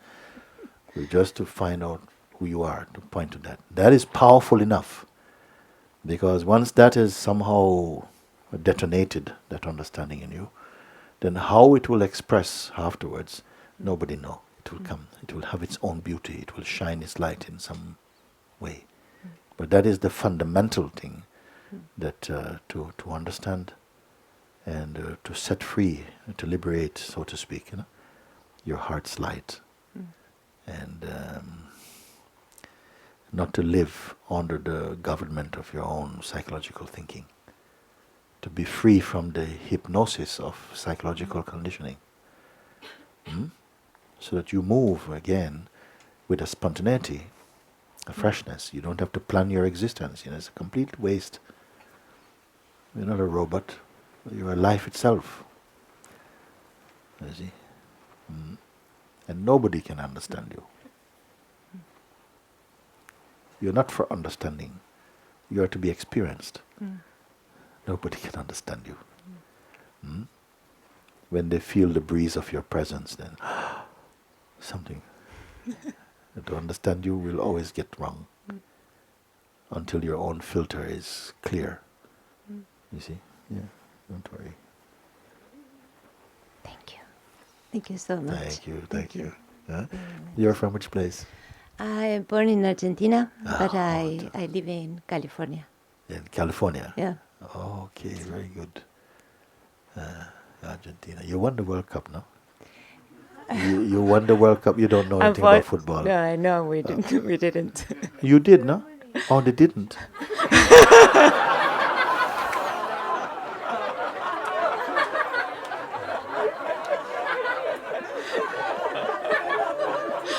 But we play very well. You played very well, in fact. But you played dirty. You played a bit dirty. They played a bit dirty. And actually Germany deserved to win. I'm just remembering now because we watched together. But you see how my mind is not so clear about it. Maybe we wanted Argentina to win. Just for South American football, but the Germans, they really finished you off. It was very good. Forget what I said, okay?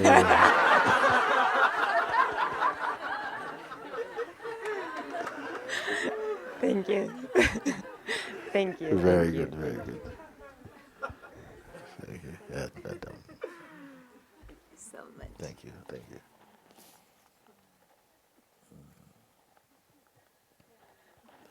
Thank you, thank you. 502, you come?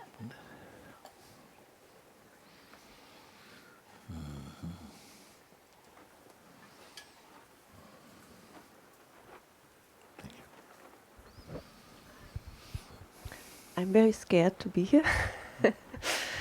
It's only superficial. Yes, thank you. And I have a confusion of, you were saying earlier, we are life and we are witnessing life. And I understand it intellectually and I can sense life, but I feel more like the witness. I would like you to help me to join the two because they feel separated to me. And intellectually I know they're not separated. But it's very confusing to how do I witness and at the same time be it? And how You do I don't stop? be it. You don't have to be anything. To say that you must be life, I only say this to remove this troublesome idea that you are living life. For me, that's more a burden, that I have to live my life. I have to try and live, and you see, it creates a lot of trouble. I say, but you are the life. The life is up. What are you doing for life? You're just it's happening. Are you breathing?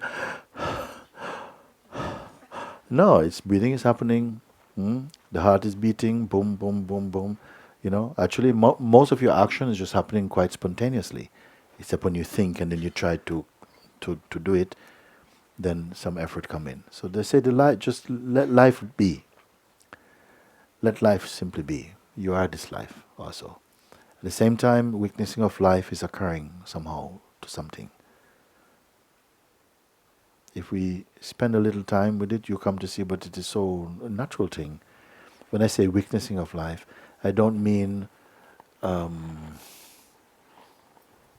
intentional witnessing necessarily, that you're looking at everything. You cannot look at everything. Even if you try, you cannot look at everything. You see? But spontaneously, almost casually, neutrally, noticing of some things occur to the consciousness. That is. I'm referring more to the self-inquiry. Okay. When I'm at the self-inquiry, I'm witnessing the being. The being, I'm only sensing the being, but I feel that I have to witness it. I have to I can't reach it by thought, but I don't know how to go there without thought. Okay. But you witness also thought, isn't it? You Yes. witness thought, no? Yes. And then you use the word beingness, and something more subtle now. The sense of presence, you mean. The sense of presence, no? Sense of presence is also, you're aware of the sense of presence, isn't it? Yes. Mhm. And conscious of the presence itself. So when presence itself is observed, automatically you're in a position beyond presence even, if you can witness it. If I observe it, I'm not beyond. Then I'm still kind of separated. Yes, yes. When yes. I stop observing, Yeah. and that's where I don't know how to go there. No, you already gave the first answer is better than the second one. Why? Because, no, I see, because Yeah, I you say, when I observe it, no? When you are observing it, then what happened? I'll immediately separate myself from it. Yeah, did you do that, or you find yourself separate from it? Did I do that? Or Did you actively separate, or you found that you are separated? What? It happens. I'm immediately just at a distance again. Yes, but this is good, because actually something is beyond the presence itself, where even presence is also noticed. Yes, but I don't know how to. I only sense it. I can't stay there. I don't know. This is, I don't know how to go there. I don't know. I don't Where have to go go? there. I know, but No, because I never am speaking spiritual cliches, There's something, no? That you are aware of presence, so that awareness is not sitting in any particular place. It's not like but it watches presence. Then you say, but I don't know how to. So this which is saying, but I don't know how to, is coming from the region of more the mind and something speaking there. But that is also noticed. I'm putting it in this way because it's a feeling I cannot. I just feel it, and it took me a while to come to this point and find the words how to put the question, because it's a space I has no words for it. Yes. And this is the best way how to explain it. Yes. For now. That is good. Don't know any better words. Yes, but I am agreeing with you up to a point, no? I only show you, but if you're in the position to be aware of presence, then you are beyond the presence. But it's painful to be so close and not to go there. It's No, you're going back to front. Yeah. You are already perceiving where you are ultimately. But then you want to do something which is more relative. Right. But if you are in the ultimate place, you don't have to try and do anything relative. All of that is happening spontaneously. But I don't stay there. It's momentarily. It's always out of reach again. Yes. But what is saying it is out of reach? It or something else? Again. Okay. You say, and then I cannot stay there. Okay. I come back out of it, no? Okay. There, does it have any limitation? No. It's just it. Right. So then what can come out of that which is unlimited? The witness of it. I start witnessing, Yeah. and it's not solid yet. It's there. I kind of sense it. I feel it. It comes, but it's immediately gone. And I also notice it's something in me that doesn't really want it. It's like the mind is having a reflection of that. The reflection cannot stay. You see, and the I sense is not really it. Is not really it. This I sense is the traveler. You see, is the seeking component or entity, and that can only experience glimpses. It's not, you see, but it's as though you've put yourself in that to report from that. But this is the variable, whereas this is the constant. But I feel it's three parts. Okay. There is the I that I use to seek. Then there is the part that uses the I to seek, and then there is the consciousness behind the I that uses, behind the observer, behind the What does witness. it want? The consciousness. It wants nothing. It's just there, Yes. Where? everywhere. It's just. Yes. And you or what? I am more in the witness part. And my attention is Who put you there? my consciousness. The consciousness recognize you to be something to be put somewhere? The consciousness. Push. This is where I get lost. Why would consciousness want to put you? You being what to put there? Why would it want to put you there? So you better go on weakness. No, consciousness is playing a play of I. Yes. But it knows that, doesn't it? It didn't know it for a long time until it started to suffer in its limitless, Good, okay. in being limited. Oh, okay. And then it created an observer of the I. Which different from itself?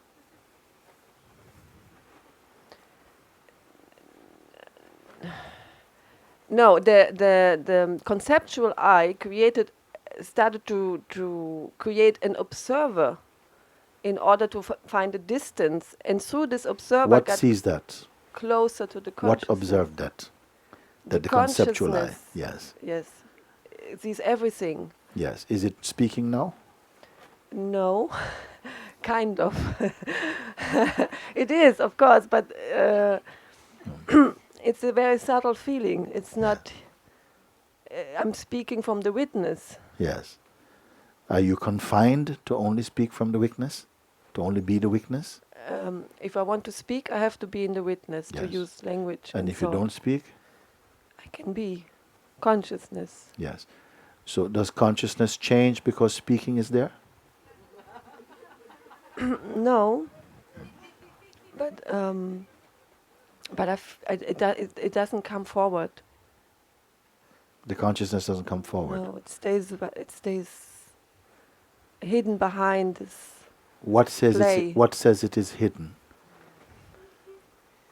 But I made that up. Yes,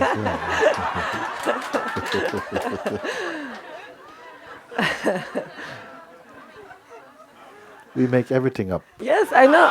Yeah? I understand. It's like a play.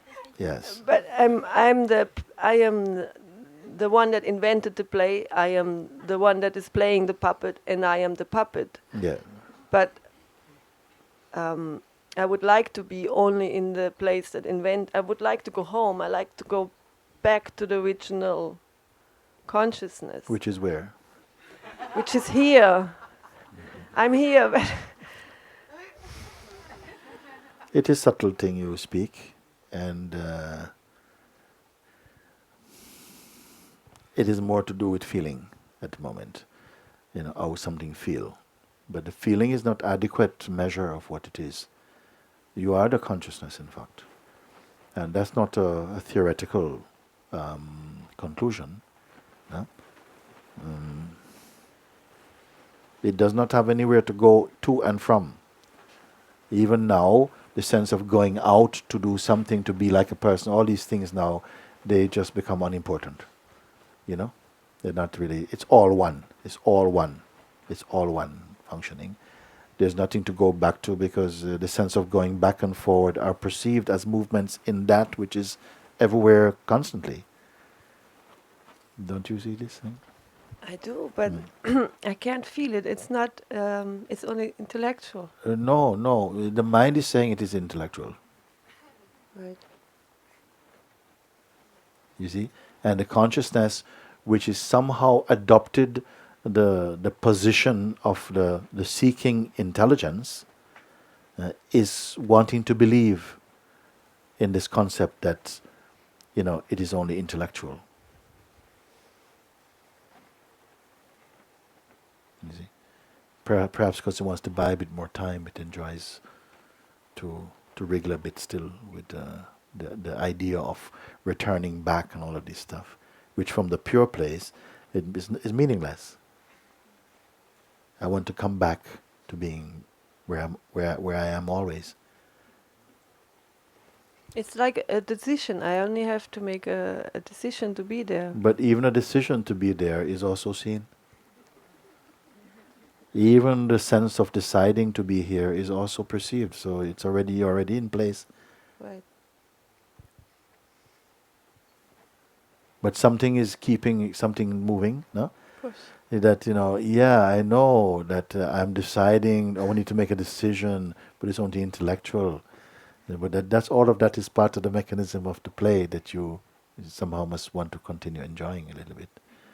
But And I suffer don't a little want bit. to. Huh? I don't want to continue. Something wants to continue, I guess. Something keeps getting... But the consciousness is not troubled either way, whether something wants to continue playing a game or not. You see? But without interest, or without some interest in that which wants to play the game or not play the game is not noticed. Because we only perceive what we conceive. What you conceive, that you perceive. If you don't conceive, you don't perceive. Like we can be so many people here and we're all maybe looking in some way, perceiving different things. Not because the things tell you perceive me, but somehow because of our style of perceiving or something, habit or conditioning. So nothing is happening actually. So there is no distance between the witness and the... Not anymore. That is what Not anymore. There used to seem to be, but not anymore. Unless there is still a desire to experience a sense of separation, then you can prolong the sense of duality in the game in this way, which is fine also, I find no trouble with it particularly. But if you begin to suffer it and think, but I want to go home, I say, but why are you saying that? You are home. He said, well, I know this intellectually. I say, yeah, but I don't believe you. You are home. Huh? Because something, either you are looking for a feeling to somehow confirm for yourself that, okay, so I'm here. Or something. Maybe we're looking for a feeling. Or a thought is there that I'm not there yet, because if I was there, I would know it. It's like a feeling. I'm looking for a feeling that I've every once in a while I feel it, and then You feel something. Yeah. Because even a feelingless feeling you can perceive. So even a feelingless feeling you perceive. So if somebody show you a feeling, you say, well, yes, it's a feeling, I like it now, but afterward it's just a feeling. I don't know what it takes to say at a certain point there's no interest anymore in that particular thing. And now the interesting point, does this leave us bored? I've finished with I've worked out the whole existence now. Now I've got to wait for eternity with nothing to do. Gosh. Maybe I just make it up all over again. You see, I don't see like this. Because while we're in the state of personhood, the person seems like the whole existence is filled with the person and the person's portrayals. It seems enormous, it seems mighty. But when you're coming out of the person, then that person and that person's world becomes a small bubble in an infinite ocean. And that dream will not follow you, it will not be worried. I don't say you have to come out of it in any sort of physical way, because I find nothing wrong with it. At least be in the dream, being awake. Because I find it's beautiful also. Not always beautiful in that way, not beautiful as in this is beautiful and this is ugly. That also can be there also. I don't find it by itself it creates any trouble. Except I believe, I like yellow flowers, but I don't like them next to purple ones. Then I create, who put that there? You see? Then I want to create this type of thing, then I do that. Then when I feel, actually I like these flowers, Yeah. What flowers are they? I don't know. Do you like red ones? There's no red ones. Yeah, it doesn't matter. It feels like I have to let go of something. Of I. Of the I, which is the place where, you roll your spliffs.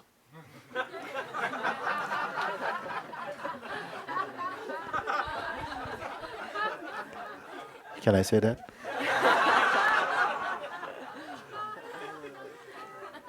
Meaning letting go simply means somehow that you can see that even the sense of I and the potential for I to be creative and so on, then yes, I don't want to keep on creating it. The creation is happening by itself. In fact, am I creating all of this? I don't think so.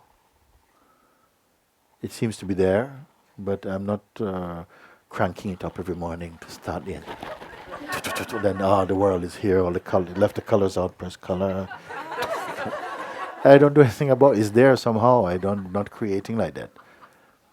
And it is a good analogy because it's like you see a movie, and these days we look and you see that now it's not like the old times where they put their painting in the backdrops or something. They use real cities and real mountains, real sky, real rivers and so on, you see? And everything in the movie is actually like that. It's like the real tree, the real wind. They're not having fans or something. They may do, but everything is as it is. Everything is as it is. But the story is unreal. Yeah? The things are okay, they're actual, but the story is unreal. So everything is here. But our world, personal world, is unreal. We make it up. It's a projection. It's your version of the world. There's your version and your version and your version. And some see it as a beautiful world, some see it as a really horrible place and so on. But it's all inside. It's your own movie making. Sometimes you see it as being beautiful, sometimes ugly, sometimes so unreliable, and then sometimes so wonderfully spontaneous. And so you make it up every moment. You make it up. So let it go. Let it be. Don't believe in it. Let it be. I don't have any anxiety about it to want to say, just forget about it. And I think it's okay. It's okay. It is all my functioning, your functioning. The best way to see it is to be empty. The best way to experience it is to be empty. Empty of notions, empty of projections, of dreams, of memories about it and thinking that they are so significant. And if there's a memory, let it be the universal memory. It's okay. And don't manage existence. Just let it be. Then how is it? Well, it is whatever I choose or feel to perceive it in this moment. It appears to be like this sometimes. But it doesn't matter. Don't put it as something solid. You see, we feel that the world is in a way an objective world, is an object. But I perceive it as a subject. It is all subjectivity.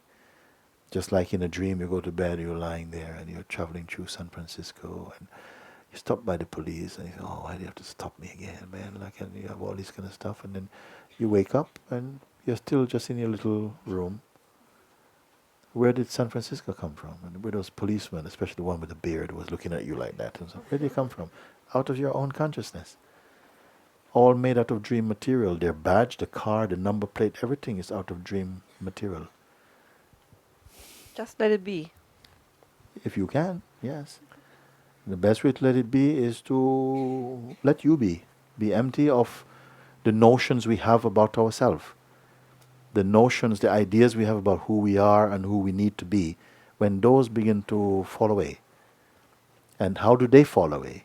As you recognize that you are the one who's perceiving them, and they have no reality independent of your perception of them.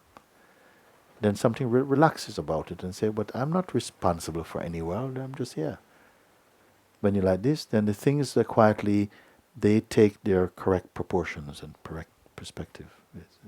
And you're empty of it. Then you can begin to experience that you're the one seeing through every eyes. and feeling through each body. You feel it actually. You don't need any particular Siddhic powers. It's just naturally. You feel a oneness. Sometimes you feel you're everything, and sometimes you feel you're nothing. But mostly you feel you're nothing. It's a beautiful thing. I don't even want to say it's beautiful. It's just it's what is. I don't know the feeling of nothingness.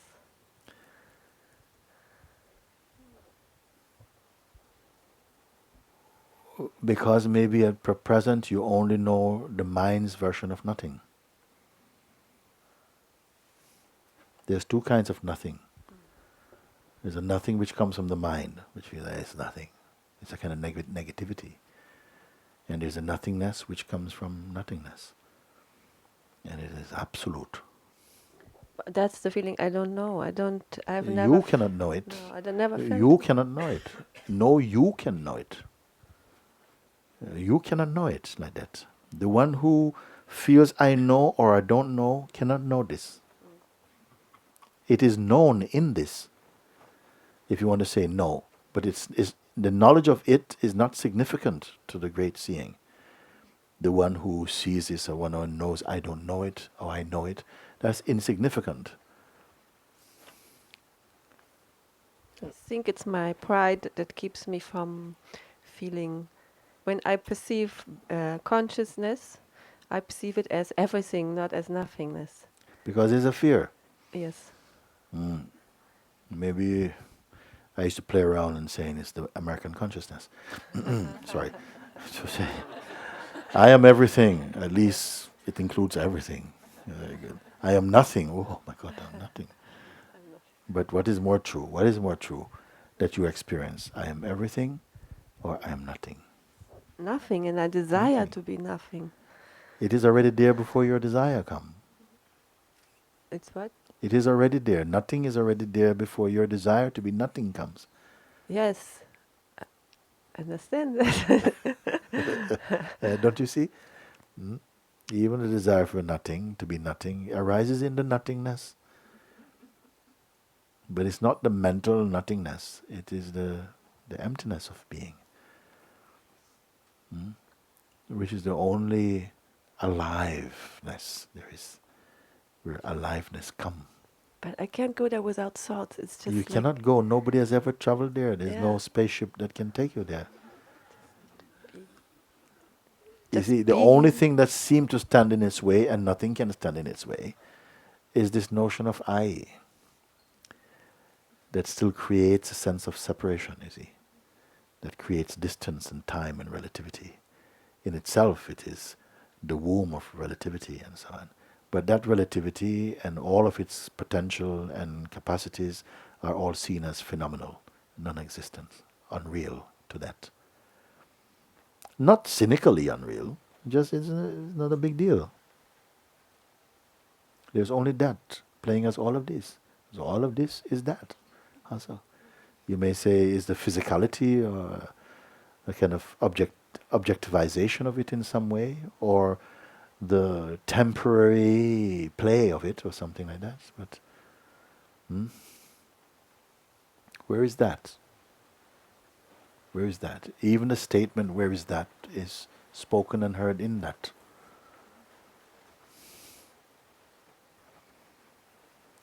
Anybody lost? You feel lost or what? Because I'm totally enjoying now. You see, because I want you to enjoy like that. Because perhaps the greatest joy of being is to contemplate itself. Just contemplate itself.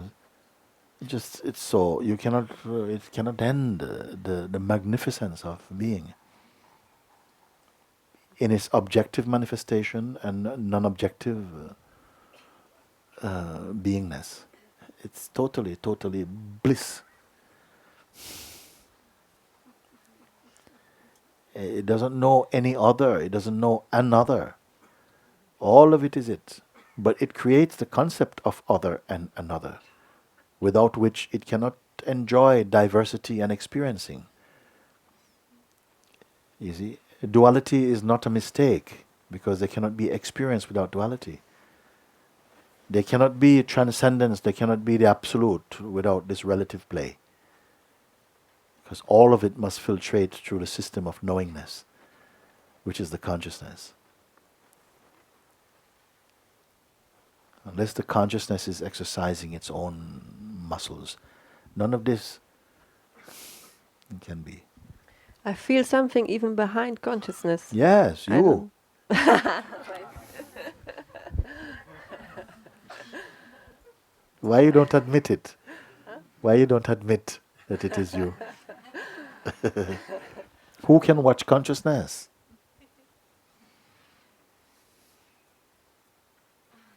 Life. What is life without you? Does life says, here I am, or is it you who says, here is life?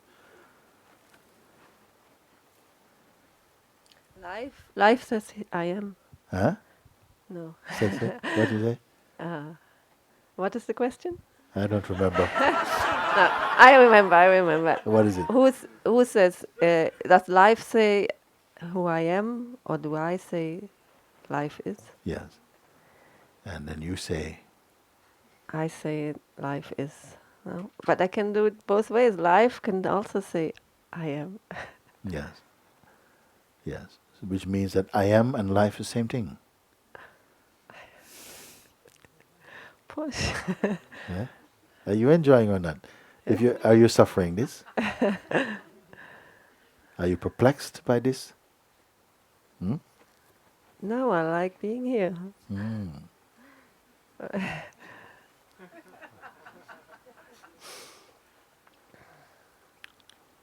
Sometimes I would say, all of this, what am I doing in my life all the time, comes down to just this.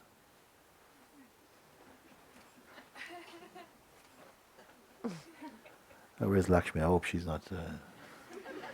I'm just doing this, or I'm not doing it. In fact, this is the consciousness rubbing against itself.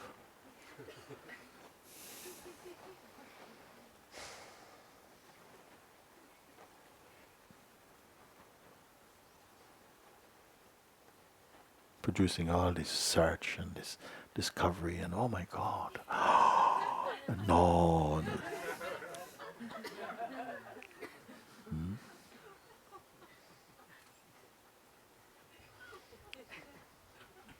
I would like it now, but You like what? to join the two, witness and. It's not your business.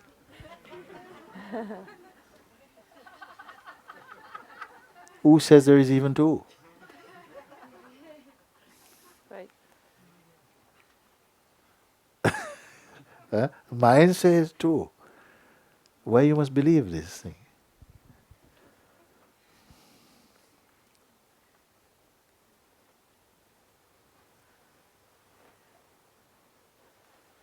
Mind still wants a job. How can we join the two? I don't see no two. Where's the two?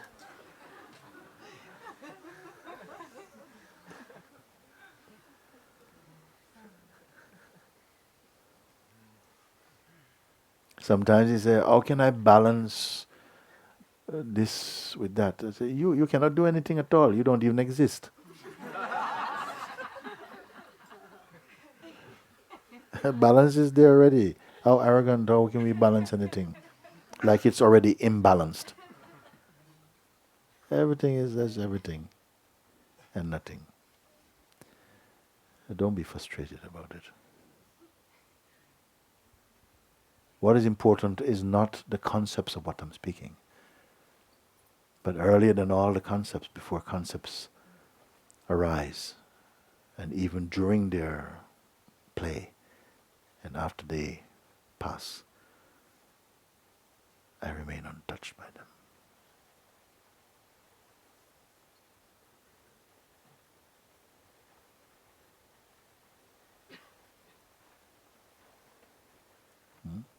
So if something is done because there is a joy in the sense of doing something, there's nothing wrong with that. But to believe this deeply means to create an untruth. It is fine as it is. Learn to leave it be.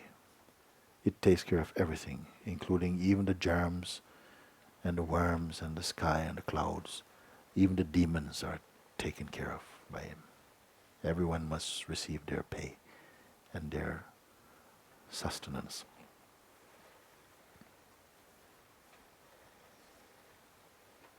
Okay. I think I can't do more. So I enjoy my conversation with you. me too. Very Yes. much. Because when you begin to look in this way, we're not creating, or you can be creative if you want, but you're simply looking, and in the looking, clumps of delusions are falling away. Clumps of them. And where they fall is such joy. A space is a space of being. You see? Yes, I feel more spacey, more space inside. Yes, space. Then, where is the location of that which perceives outside and inside simultaneously? I can feel it. It's here. Here, everywhere. It is you, it is you. Yeah.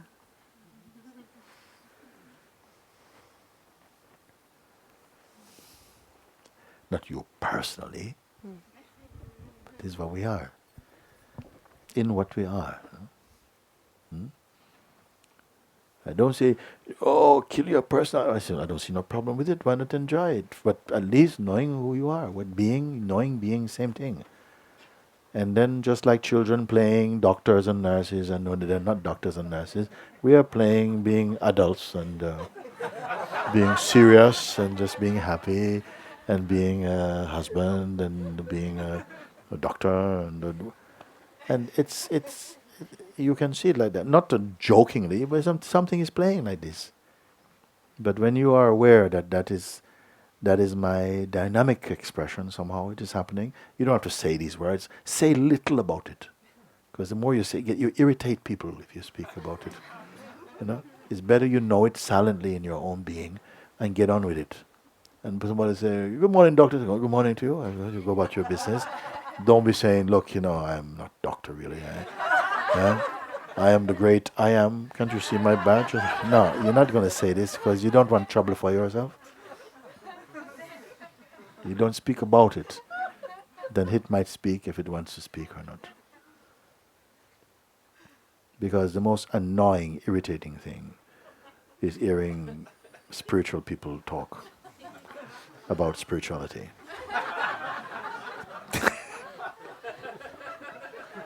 When the presence convey, this is different. When the presence convey, it's always a love. It's always a joy. Something is there. But when the person does it, it's a smelly old thing, really.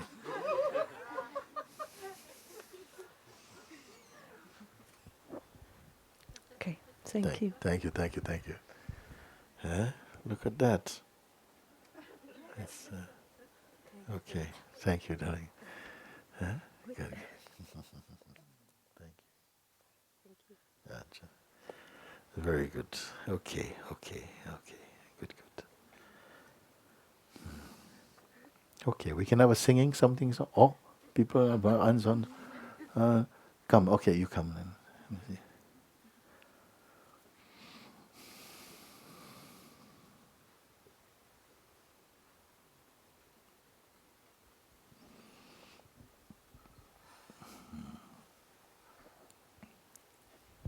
Hi, Guruji. Hi. Thank you.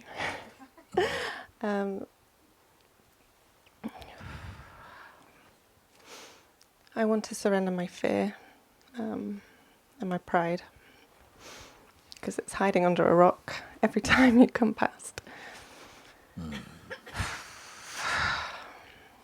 And I know it's not real. It attacks you now. Yeah. And it is good that it attacks, because then somehow in this, otherwise we can disguise it or something. But there comes a time, or a sort of space, where you cannot disguise. Then you must face face this, that is not something you want to carry or to wear, this kind of thing. See? So good it comes up, and then great discomfort come. Often in satsang, some discomfort come, and then somehow you cannot hide. There's no place to go to hide. Then it's very, very good. You see? Yeah, it's very good. Because somehow, even without saying, something gets picked up a little bit, and it's good. But when you say it, it's so you turn up the fire a little bit, and it can there. And I've got a good feeling about you anyway. That somehow you're going to somehow just burst out of all of that, and whatever it is that's hanging about, no big deal. Zima was so profound for me. I stopped trying on the last day. The second to last day, it was frustration, but the whole week was complete bliss, heaven.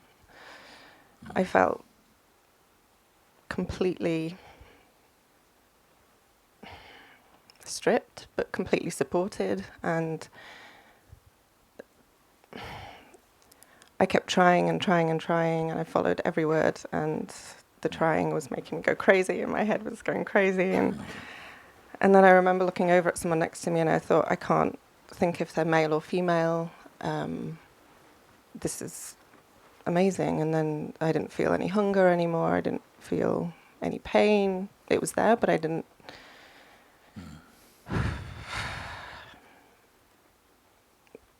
I didn't care anymore. I didn't. And then Were you there? Yeah. Yes. Yeah, it was. I couldn't get enough. I was like, my back hurt, but it didn't hurt, and I thought, oh, okay. And I'm hungry, but I didn't really. I don't know. And then I remember walking around with my head down, and Sahaja were always there, kind of nodding and smiling at me, and I thought, okay, I'm okay. I'm okay. I'm here. And then such complete bliss of not having to be anything. Very good. Which I'd been slowly doing for about a year, and then I felt at Zima you cut the umbilical cord. You talk about this umbilical cord, and then we watched the video in Rishikesh of you talking about these little tiny strands of umbilical cord, and I thought, I don't know how I'm here, and I got here somehow, and then I felt these little strands are still hanging on. But you can't hide anything at Sahaja. I felt every time you walk past, my ego would jump out from under a rock, and I've just become very serious and stiffen, and I was like, why? And after Zima, all I had inside was this profound feeling of love, but not like any love that I'd had before. It didn't tire me out. It didn't exhaust me. I went home to my family, and I was like, this is not exhausting anymore. It's not. And then I got frustrated again, and I was on a bench, and then I was like, I need that feeling again. It was there, but it was kind of fuzzy, like fuzzed out. But I remember when it happened, but I lie in bed and I'm like, did it actually happen? And I think my ego is sometimes just coming up a little bit and saying, is this actually happening?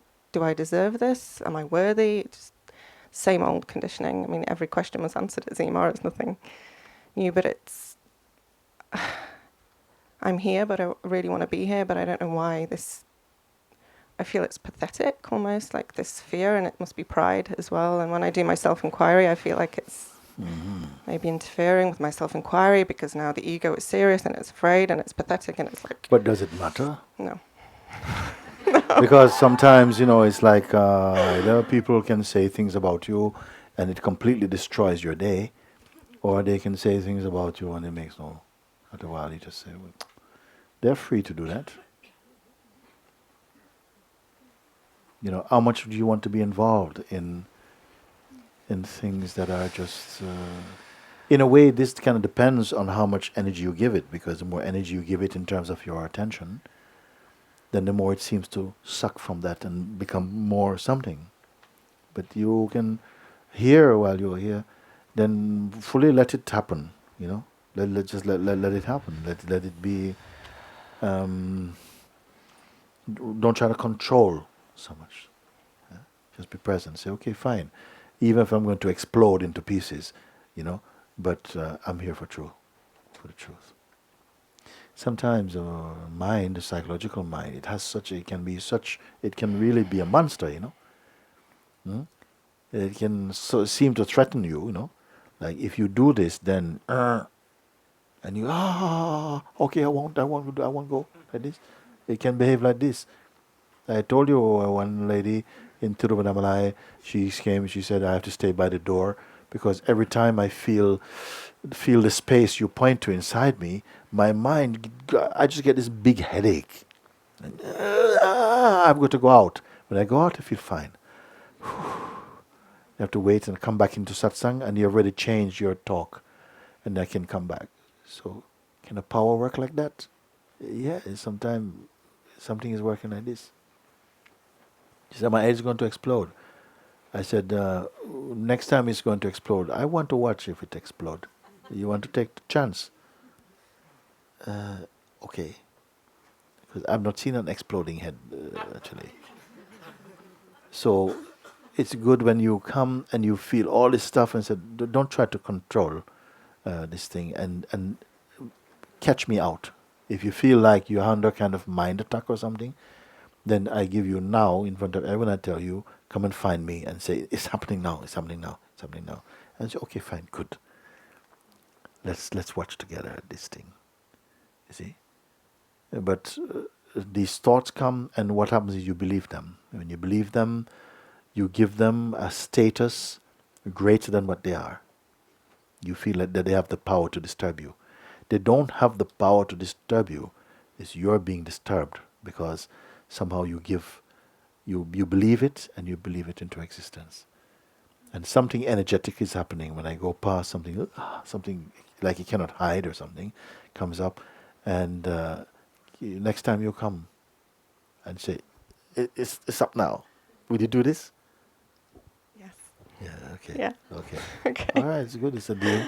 It's good. Because I feel this is a powerful way to really look at these things in the face, you know, and see. Because your running away empowers them. Because it's like you give a reality to them in some way, like this, you know. And so your energies are taking up fighting dragons rather than focusing on the self. It's like these movements come, create a kind of distraction, so you don't complete your sadhana because it's so powerful when you look from your real place. It's almost as though there's a power that doesn't want you to discover your true self. Yeah. And you must fight to break that, and it will be broken. You know? Because actually it is nothing. But in your world it seemed to become something. Then we will look at it and see what it is. Hmm? And now, as you are here now, where's inside your space? What is it? What's happening now? Yeah. I feel good. Very good.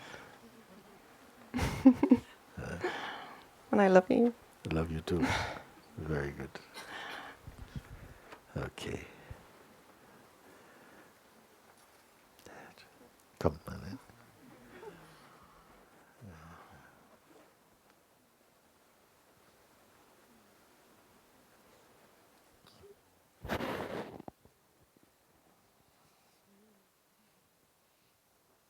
Thank you. Very good.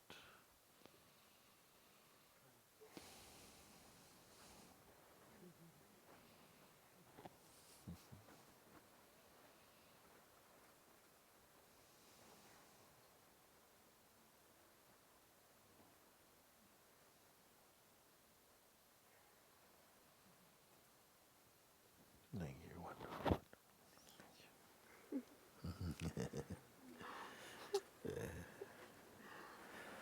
Very good.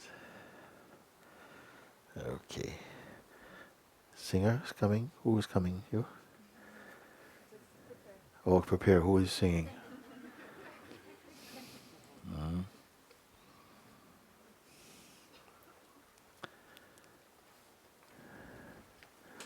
But Jaya, you're going to sing one day, no? Like on a Sunday. Maybe one day. Like today. Even just a little one, while they are getting ready.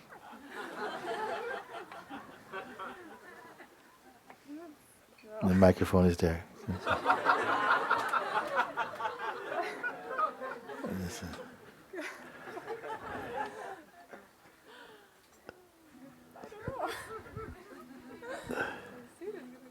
Yeah, I am serious, yes.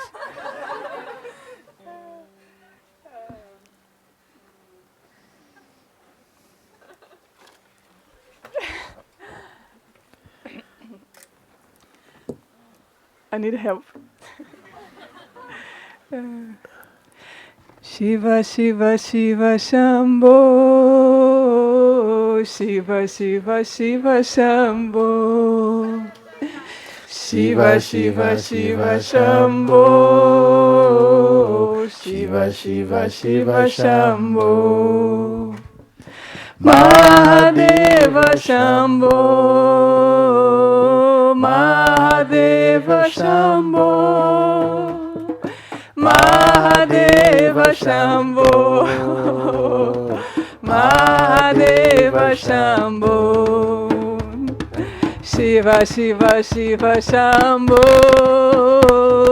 Shiva, Shiva, Shiva, Shambho. Shiva, Shiva, Shiva, Shambho. Shiva, Shiva, Shiva, Shambho. Mahadeva Shambho. Mahadeva Shambho. Mahadeva Shambho. Mahadeva Shambho. Shiva, Shiva, Shiva, Shambho. Shiva, Shiva, Shiva, Shambho. Shiva, Shiva, Shiva, Shambho. Shiva, Shiva, Shiva, Shambho. Jai Mahadeva. Mahadeva Shambho. Mahadeva Shambho. Mahadeva Shambho. Mahadeva Shambho. Shiva, Shiva, Shiva, Shambho. Shiva, Shiva, Shiva, Shambho. Shiva, Shiva, Shiva, Shambho. Shiva, Shiva, Shiva, Shambho. Mahadeva Shambho. Mahadeva Shambho. Mahadeva Shambho. Mahadeva Shambho. Mahadeva Shambho. Om Shri Sadguru Ramana ki. Papa Ji ki. Ma Shivai. Fantastic, Jaya. Very good.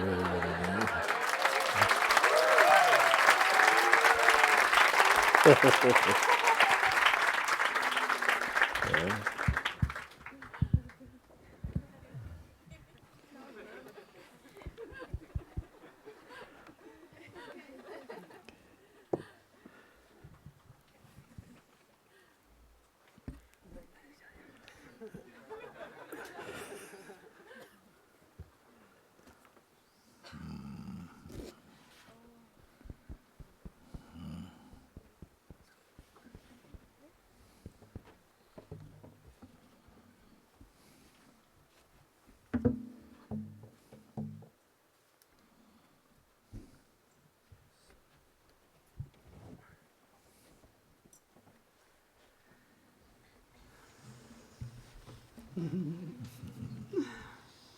Well, the three of us, we want to dedicate this mantra to the three of you. The one of us.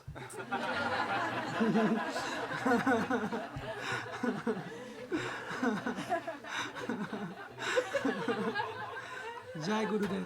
Jai Gurudev.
Here's what I am looking from, the place where I belong. Oh, what I am looking for, here's what I am looking from.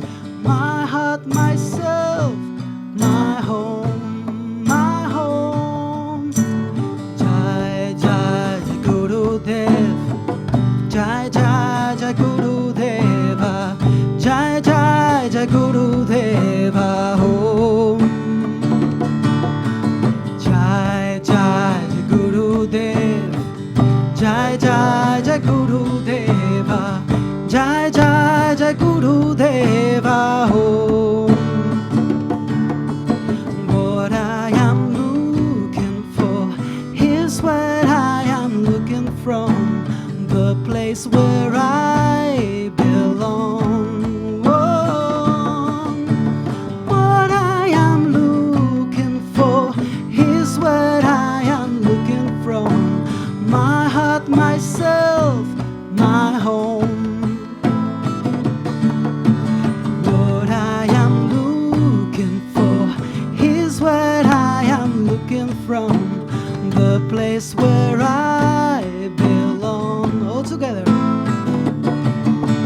What I am looking for, here's what I am looking from. My heart, myself, my home. One more time.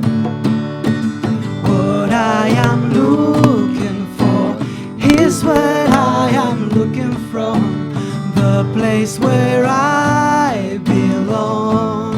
Oh, what I am looking for, here's what I am looking from. My heart, myself, my home, my home.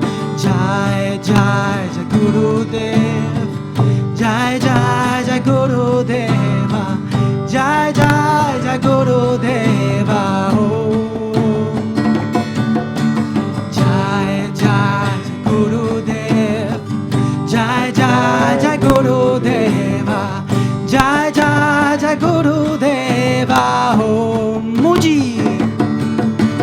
Jai Jai Jai Mooji Dev, Jai Jai Jai Mooji Deva, Jai Jai Jai Mooji Deva Om. Guru.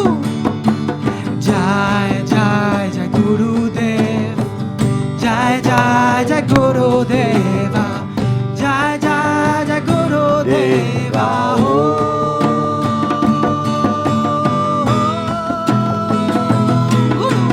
Jai Jai Jai Guru Dev, Jai Jai Jai Guru Deva, Jai Jai Jai Guru Deva Om.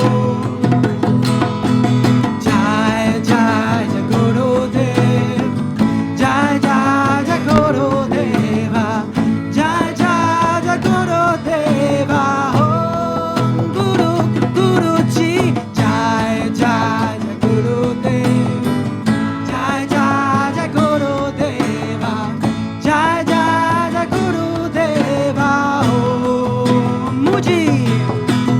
Jai Jai Jai Mooji Dev, Jai Jai Jai Mooji Deva, Jai Jai Jai Mooji Deva Om.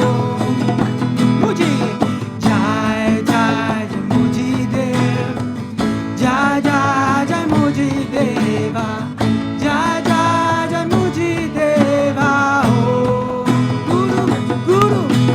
Jai Jai Jai Guru Dev, Jai Jai Jai Guru Deva, Jai Jai Jai Guru Deva Om.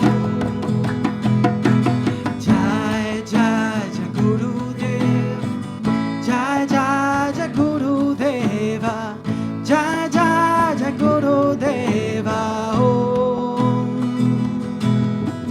Jai Jai Jai Guru Dev, Jai Jai Jai Guru Deva, Jai Jai Jai Guru Deva Om.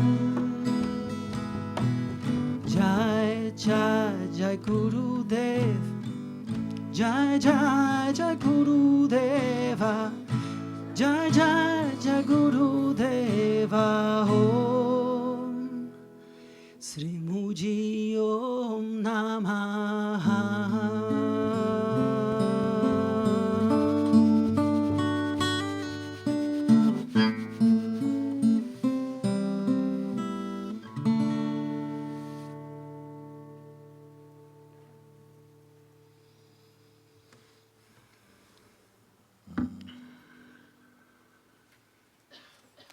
Love you, love you. Love you too.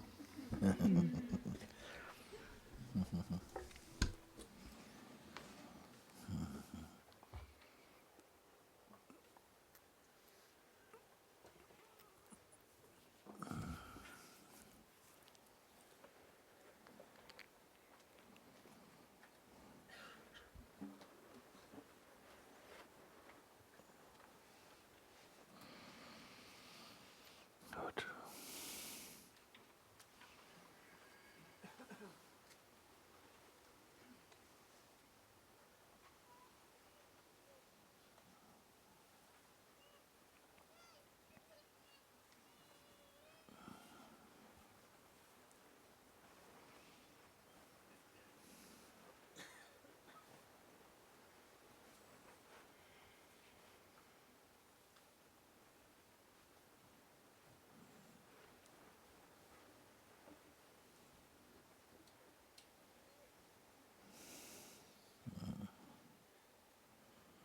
Very good.